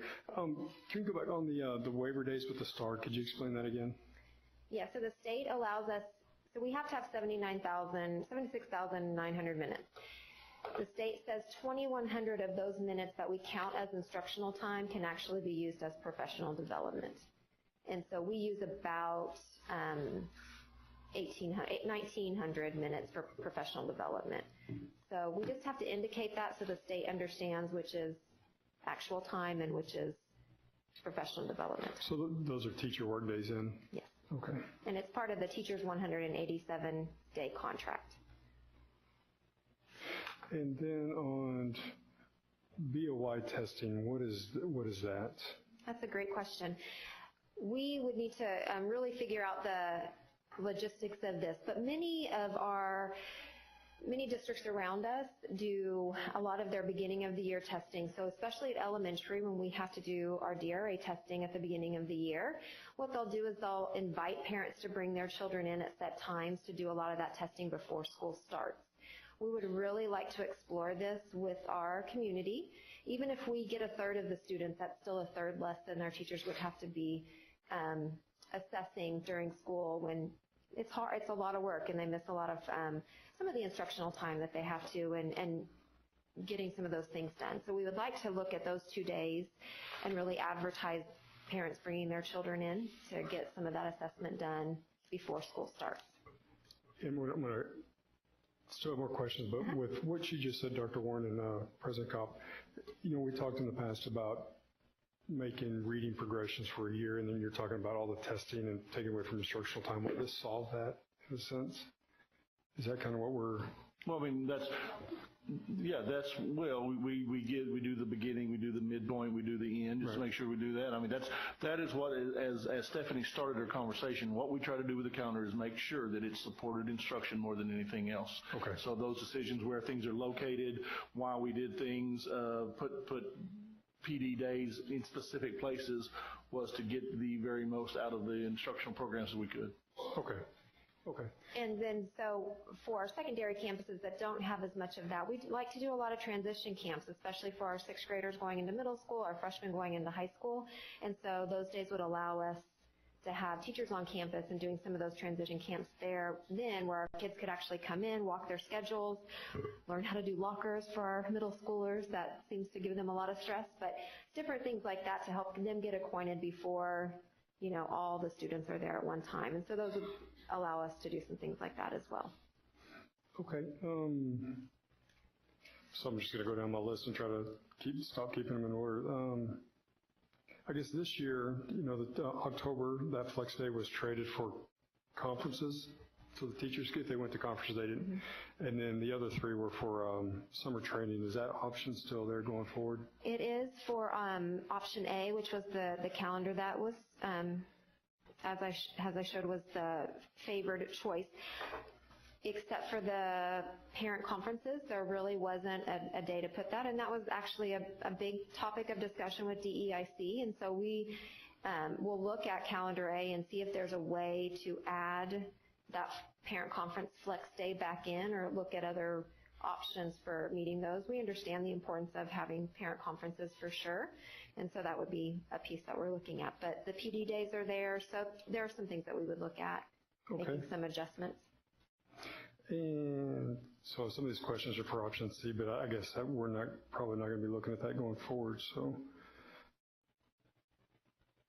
like the planning days, those professional learning days that are in blue. Yes.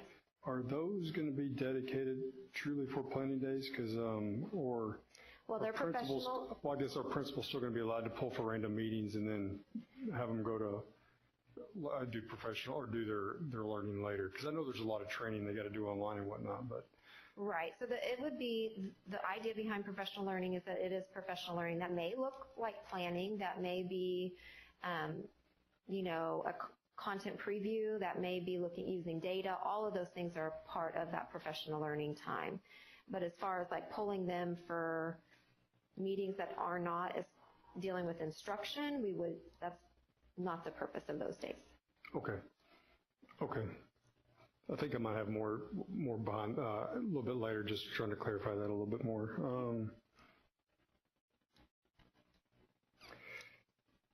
I think last question for you, then I'll move on to the UIL questions. Last year you came at us with 2 options, and we ended up voting on a third. Is option A and B set, or is there going to be a composite? Are you going to could we make some changes? Steve, what I told DEIC today is I have never recommended a calendar that wasn't the top vote getter. So that's going to be the template of what we use, just because there's no reason to vote unless you're going to use. So thousands of people voted for A, and I think it's a 500 vote difference between the second and first. But what I also tell DEIC today is, the district leadership, DEIC group, they definitely have voices when it comes to tweaking this. So you're going to see this as our boilerplate for the thing. And as Stephanie works through some of the DEIC needs, you could see this may not be exactly the way we posted it here, but it's going to be very close. Okay, because I guess the continuation on the question is some of the feedback I received when I was just asking the community is they almost said the Christmas and spring breaks were too long. Why not more 3-day vacations throughout the year, or 3-day weekends throughout the year? So the reason why the days are built that way is because of the natural instructional breaks that occur there. Okay.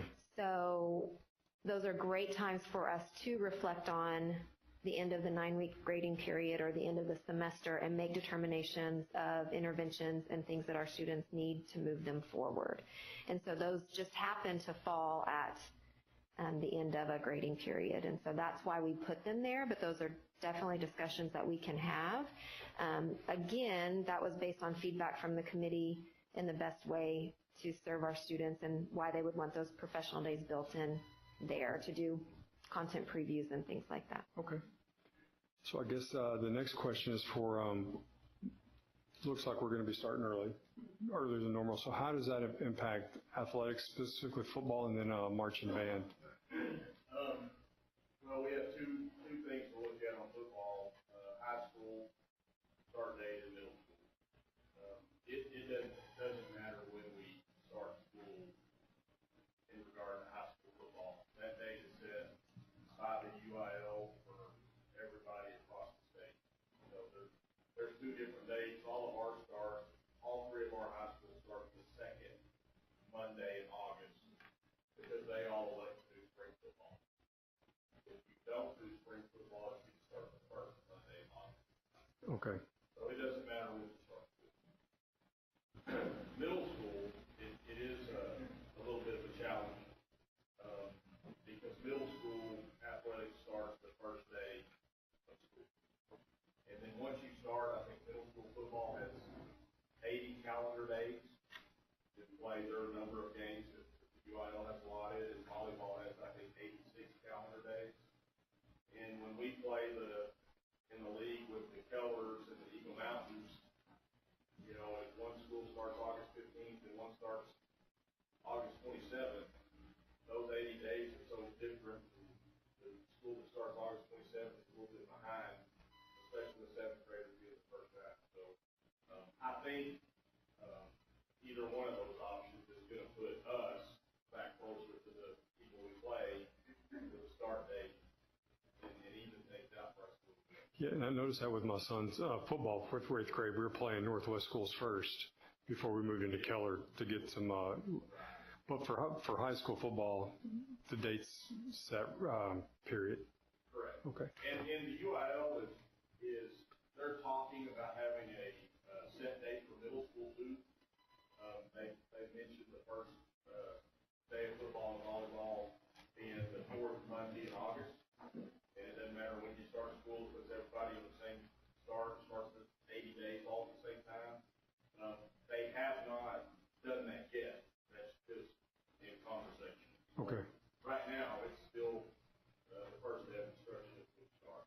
Okay. And then, Dr. Laceville, is it very similar for marching band? Is there a certain date when they can start, or is it just ad hoc? Yes, sir. We're in a very similar situation. We play marching band to football. We have an August 1 course start date. I think anything prior to that. But the greatest impact that that's going to have, starting earlier, is going to be the same thing that Coach Johnson talked about with all of our region kids that are not marching band. Is a very small portion of our overall program. And the middle school and high school choir and orchestras can start on their region music as soon as school starts. So, for example, this year we were behind. We were playing catch up, trying to get people to ground started early. So that part of it is very beneficial for, I would say, the majority of our kids. Marching band will be fine. They'll have their August 1 start date. They'll be protected. No, I guess, and this is, I'm asking this question, have we always started on that August 1? Because the marching band expert that lives in my house says Keller starts a week early, and that's why they're better. So it's hard to convince her otherwise, but. There are things that you can do. They call them, like, there are leadership camps, there are technical type drills. You can't start the actual drill, but you do all kinds of exercises to help prepare you for that, help better your skills in areas you can't start the actual drill until August. So we will take advantage, as we already do. We have camps that run throughout the summer. We have some schools that every Monday, they're in marching band, and others who do a week right after school's out. We're already taking advantage of that. Okay. Okay. And then last question, I hope. Going more specifically for the 9 weeks and back to extracurricular participation. If students fail or they're failing their progress report, they're done until the next grading period. How does that work with a longer? It's actually every grading 3 period? weeks. Mm-hmm. So it's always within 3 weeks. So and we'll still check at 6 weeks. Okay. The beginning of the year, and then 3 weeks later, let's say they are failing at 6 weeks. That doesn't happen in this district, but just say they are, then 3 weeks later, they could be eligible again. Okay. If at 9 weeks they're not eligible, then still 3 weeks later. Okay, so that's not going to change. Okay, because I was worried that kids were going to be out for a longer amount of time. Yeah. Okay, thank you. And yeah, that's it. Okay, I have a couple of questions.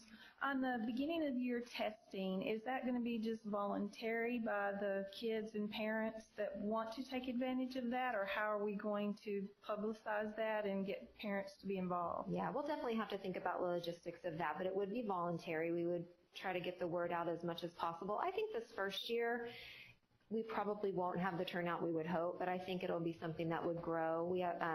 We've talked to districts around us, and they do say it takes a little bit of time to get started, but that parents end up doing it, and they sometimes get a little extra word with the teacher there about how their children are doing, and so they really like that as well. So it would definitely be voluntary, but as far as teachers, it's built into their contract time, so they would be on contract at that time. So, we would talk about what would happen if they didn't have anybody in at that time, but it would most likely be extra time for them to prepare and things like that. Okay, my second question, the flex days.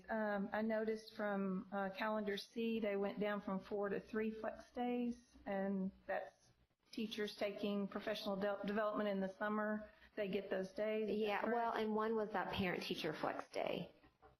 And so in calendar A, we don't have that one built in. So there's 3 flex days, and in calendar C, we had 3 plus the parent-teacher flex day.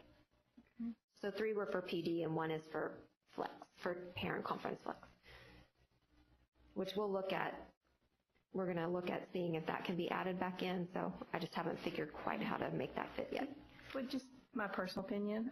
In January, those 2 waiver days, that would be nice for those to also be like middle of the year testing days. And it'd be nice. I think that's a great idea, but unfortunately, we have to do PD during those days because we have to turn in what professional development is occurring on that time. I think that's a great idea, but the state requires it to actually be seated professional development. Okay, thank you. And Dr. Espinosa, explain the March, the 2 waiver days in March. That seems to be different than what we had That is before. different, and that was based on committee feedback.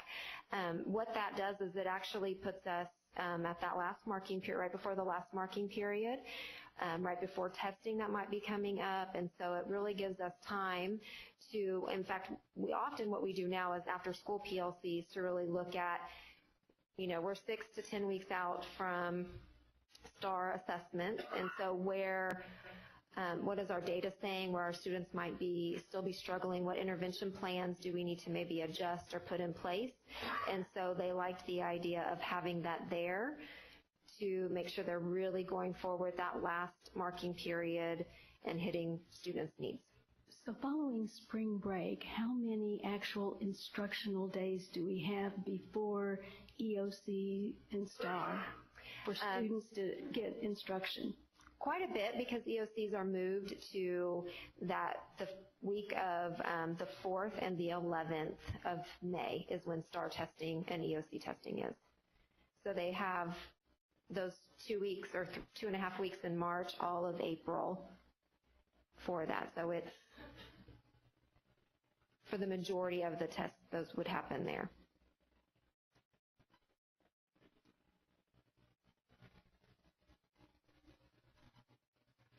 Team Stephanie is going to, one of the things that we ask DIC members is to send Stephanie and Michael their if they have concerns, if they have suggestions, if they have questions, and we're going to work with that group for the remaining next couple of weeks.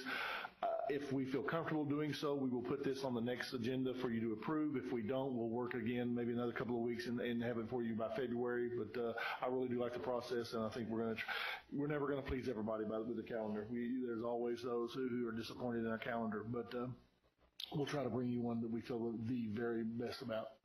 Thank you. I have a much easier question, Dr. Espinosa. Yes. Okay, since we're measuring time by the minute now, how do we actually calculate it? By the day and say it's 480 minutes a day, or?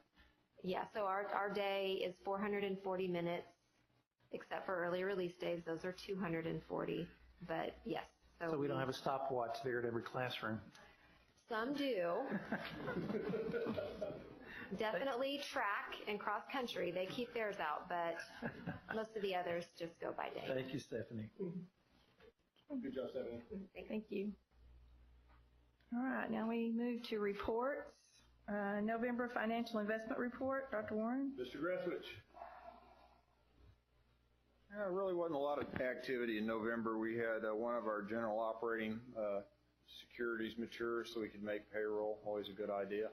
About $15 million, of which $12 million monthly goes to payroll. We're getting to be a bigger district, and we had $7.5 million come in securities for capital projects for construction purposes.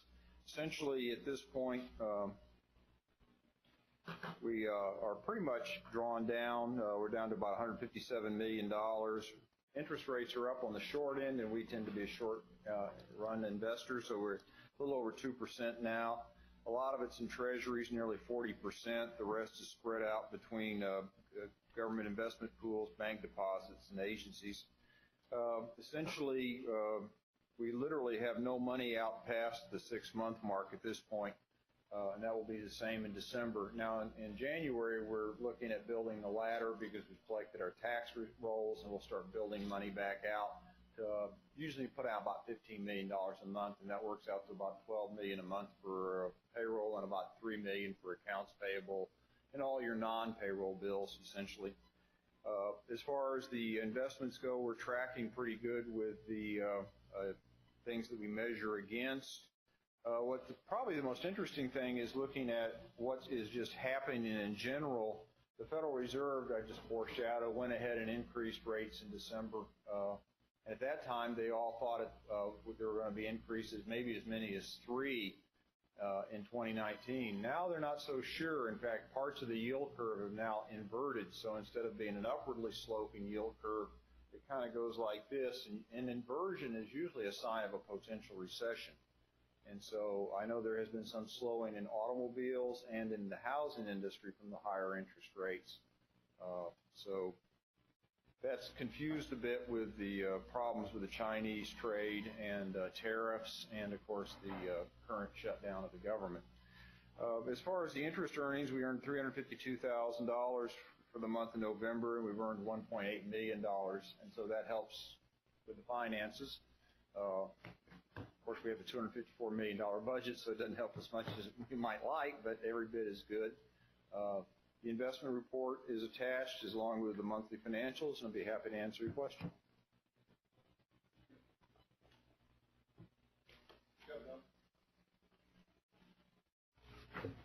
Okay, moving on to board orientation report with technology. Dr. Warren? And this month it is time for Mr. Fine, Adam Fine, our Chief Technology Officer, to bring you our technology report. Adam. Dr. Warren, thank you. Board President Judy Kopp, Board of Trustees, thank you for allowing me to do the board presentation, the orientation report. First thing I'd like to do is introduce my team. Chris Lee, Technology, Kara Carter, Instructional Technology, and Julie Meek is my Data Services Director. And I have some other team members here. Thank you guys for being here this late to support us. So with that, I'd like to just start off to say, how has technology evolved in education in the last few years? And what does an effective technology department look like for Northwest ISD? And then how is the technology department organized and why? What does it take to support a Northwest Independent School District student? And we really wanted to make sure we centered this around students because we are here in direct support of students and what students do. The first thing I'd like to point out is that we really supply a lot of access to data today that we used to never have. Secure access to information, specifically health information, contact information. We have to have secure information through our portal for staff to be able to get a hold of parents in case there's an emergency. Access to information at folks' fingertips, so assignments, grades, attendance. For instance, in November, we actually had 55,000 unique devices that connected to Home Access Center. And you think about how could that be possible, but students are utilizing multiple devices to check their grades. Staff are also doing access as well as parents. Wireless access, what do we do with wireless? As you can see, the access points that you see here in the boardroom, we've installed a number of access points to help support students and staff over the last few years. Specifically, wireless no longer is just a convenience, it actually is a must. We have students today with Braille devices. I'll show you something in the video slide a little bit later that I think is pretty unique. We have students doing glucometer checks. Parents check on children during the day to make sure their blood sugars are accurate. And the wireless today is, with 24,000 students plus all of the staff, we're seeing 30,000 plus devices on the network every day. And then instant access to digital textbooks. What does that look like? One of the things that we really worked hard in the last few years is creating a portal and access for students when students go into schedules to ensure that those digital electronic textbooks are available to students once they transition into a class. So within about an hour after a student goes into a class, if that digital material is available, they have access to it. Now, the portal's new. We actually rolled the portal out this year, but it took about 2 years in development to get that in place so that it was integrated with all the students and all the schedules and the scheduling mechanism. 24/7 access to learning platforms. We actually have students that are up and working all night long in many cases. We see student activity throughout the night. In fact, I've got some statistics I'll share a little bit later, but we are no longer just a 8 to 5 shop, as many folks can attest to. Back when I started in education, it was not a big deal to take the network down at 3:30 because everybody was gone. And today we can't do that any longer. And then we want to make sure that it's a safe place to learn. So what are we doing to help enhance student safety, 911, lockdowns? We're doing a lot of integration with the safety teams and safety department. We've got lockdown. We have the capability today to actually do building lockdown notifications from cell phone devices. So there's a lot of technology that we're incorporating to make sure that we're supporting students at Northwest. What does it take to support a growing school system? You guys all know we're a fast growth district and we're growing by leaps and bounds. Maximizing state and federal funding, we really utilize E-rate. You've heard me mention before on the dollars that we're getting back through E-rate savings. We're a 50% school district, so everything that we can, we're trying to allocate that. That allocation unit for Tier 2 funding actually goes away this year, so we're trying to maximize that where we can. Physical plant and equipment. Talking about the gear and the things that support student-driven learning. Making sure that we have the physical implementation to support a network that really exceeds many colleges and universities. We cover more acronyms in education and the support of physical plant. We're HIPAA, FERPA, CEPA, COPA, PPRA. We have to do filtering where colleges and universities do not. We have to make sure that we're making sure students are safe and secure. And cybersecurity is one of those things that we talk about a lot, and it's really at the forefront of what we're doing in K-12. Our environment is as complicated or more complicated than any environment that's out there today. And what are we doing to make sure that we are keeping students safe, staff safe? We're only as safe as our weakest link, but we are really pushing the gambit with layers and making sure that students and student data and staff data, all data is protected. Accurate and federal reporting, we've got to make sure that our reporting that we take in is correct, so our systems have to be up and available when folks are working on them. When John was talking about last month, when A+ isn't good enough, same holds true. Efficient and federal and financial and student systems, we have to make sure that our systems are easy enough to be able to be used by staff, because that's where we get our funding. And then seamless integration across all departments. We have dozens of integrations. Integrating bus systems, we integrate with food, we integrate back and forth. We have bi-directional interfaces all the time. And making sure that that data is correct is of the utmost importance. This is my team. I'm not going to actually read this slide, but it talks about within the division all of the different things that we do, from instructional technology and helping students with distance learning, helping students who are in one building but need to learn from a teacher in another building, professional development, data services. We talk a lot about data, making sure that employees can access their employee access center, students can access their grade book, making sure that teachers have accessibility to the information they need. And then what do we do from a data side? We talked a little bit about that just a second ago. And the technology department, from the network side, from the physical, we talked a little bit about that, the applications. I'm really proud of what the technology department's done in the last few years. When I started here, we didn't have a help desk. We have a help desk now. And we help students during the day. Students call. We have direct support line that students can open a help desk ticket. We have the technicians that can open the help desk ticket so we can get immediate access. And then campus support. With over 24,000 students and 3,000 staff members, it's really imperative that we are supporting the environment, because we are a support organization to help for student achievement. These are a little, did you know? My team thought it would be funny to put my emoji up there, so. Quick resolution of technology issues. We've already done 9,813 tickets this year. Instant access to instructional materials. Did you know that on December the 13th, the week before we left for Christmas, between midnight and 6 a.m., we had 114 students working on Moodle. New construction and updates. We've installed over 2,000 access points. We continue to grow. We're making sure that we're not just doing wireless for wireless. We actually make data-driven decisions to put access points in the right location where students gather. And then we're also working concurrently with construction. It takes a lot of time, and Sarah could attest to this, to make sure we're putting access points in the right place. We're doing speakers, lockdown. We're helping with access control and security cameras. And then centralized registration. I was really proud of this. We started this 2 years ago.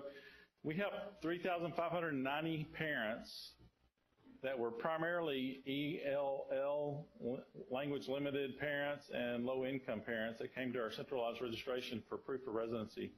Folks who really needed a little assistance. I know it took a toll on the campuses to really do that because we had to bring all the registrars out for all the buildings, but I think it was critical for our parents. And then cybersecurity and digital materials. Did you know all of what we do and what we have implemented to make sure we purchase instructional materials and cybersecurity? The next slide is just a quick example of a digital materials flow. I didn't want to put the whole details, and I'm not going to talk on it, but one of the very first things we do up at the top in the third box is making sure that we have a data sharing agreement with those vendors. We put this in play a couple of years ago, and this is one of the processes. We talk with the instructional coordinators. We don't just have a silo. We don't hold this information. We share it with all the teams, so we make sure that those coaches know, hey, when we're going to buy an instructional material, it's got to make sure it passes this workflow. And it's strategic because it supports what we can actually do, what we can implement, how we can support students, and most importantly, that we're making sure our data is as safe as possible. This video is a video. It's important, I think, for just take a quick minute to look through. This is going to show some of what our kids are doing, what our staff is doing. One of the things I'm really proud of is the Common Sense Media National Certification. You see this here for the district. It really supports our evidence of digital citizenship and what we're doing. The student portfolios, you can see student portfolios now on the screen. Students are really utilizing those for their college and career readiness, for all kinds of things as they exit the district. It really is their portfolio. And did you know that we already have those on report cards? Those links are available to parents, so it's a one-stop shop. This video shows students in the 5th grade that are actually doing distance learning with teachers in the 6th grade. So this is the advanced classes because they're advanced math classes. They actually didn't have a teacher that could teach them in the 5th grade. They were learning 6th grade material virtually on their Chromebooks. Expo is the showcase. I hope you guys are making plans. I know most of you guys, I see you every year at Expo. This will be my 5th year to be at Expo. It's an exciting time to present what our students are doing. We had over 1,200 students present last year. We plan to do the same this year. And it really is a showcase for student supports. And then last but not least, what does it look like when we start deploying 17,000 Chromebooks, virtual learning there? This is 17,000 Chromebook deployment that we did 2 years ago. It takes a lot of work and a lot of teamwork. You can see warehouses and pallets of computers, but it really is strategic. I think this shows some examples of what we're doing to help support student learning. And I'm really proud of this last little picture, and I wanted to show it off because I talked about wireless and I talked about devices, but this is a student that's using a Braille device. And that Braille device is connected to our wireless network, and this opens the world to this child. And it really is, technology today isn't just a tool, it really is a direct support relational system that we help with all the support mechanisms in the school district. The last slide I've got is just some of the awards, and the reason I threw the awards out there, we went back and forth over whether to throw this out or not. It's not to show you of what we're doing, but it really is to show you a sense of the broad scope. So we've got awards in leadership that we've done, awards with curriculum and the community, awards centered around digital school district, transparency, Coast and Team Awards, what we're doing with teams to help support, and then the Common Sense Media really is critical, I think, to show what we're doing to help students and the One the World Promise. I didn't really mention the One the World Promise. If you're on Twitter, look at the hashtag One the World Promise if you haven't looked at it. This really is an example of what students promise themselves in the digital environment and what we're doing with sharing to make sure they're safe online, that they're performing cybersecurity. And we've got posters that we actually share with the students, and I just brought one just as an example. But we have these in the classrooms, and the teachers post on the One the World hashtag here to show what they're doing in the classroom with their students to say, here's our promise from Northwest ISD. Any questions?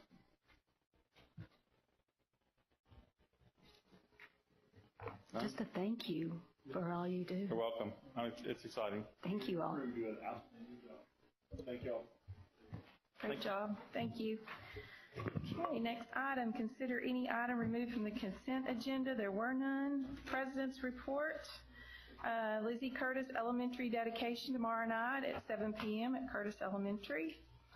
United Way Tribute Gala Saturday, January 19th at 7 p.m. Embassy Suites in Denton. And Northwest Metroport Chamber Gala Thursday, January 24th, 6 p.m. at the Speedway Club. Please let Jennifer know which events you would like to attend. And Superintendent's report. Dr. Warren? All right, Board, a couple of things. In Celine's, where's Celine? In Celine's World on January the 18th, we will have our 2019 Texas Regional VEI, our Virtual Enterprises International Trade Show at Eaton, along with in conjunction with our Business Academy, and the kids will be doing a great job there. I put this out to you last Friday in my Friday report, but Tim will start working with our attendance zone boundaries probably in about 10 days. There's about 4 already scheduled meetings. I will send you the meeting dates, and I will actually have Jennifer, with Mrs. Kopp's permission, I'll have Jennifer post those as meetings in case you want to show up and watch the process and be able to do that. So we won't have to worry about having a quorum of the board. So we'll make sure we do that. We've got Byron Nelson on the 24th of this month is going to have their big musical of the year, Kevin. The Drowsy Chaperone. That doesn't sound good. Exactly. So we'll make sure you get the dates for that. We have our annual middle school book brawl on the 29th at the end of this month, and that'll be great. And then Eaton High School at the very end of the month, starting on the 31st, we'll be putting on Peter Pan. So that will be amazing as well. Last but not least, and she actually is in the room, Carrie Ann Jones, stand up. I just want you to stand up, that's all. PTA Reflections is one of the most, as important things that all the PTAs do. I love the Reflections program, and Carrie Ann and our PTAs did another amazing job this year, and we have such talented kids. And Carrie and her crew does a great job highlighting that and those efforts and really honoring our kids. So thank you, Carrie Ann, for all those efforts. Appreciate you. You bet. Judy, that's all I have. Second.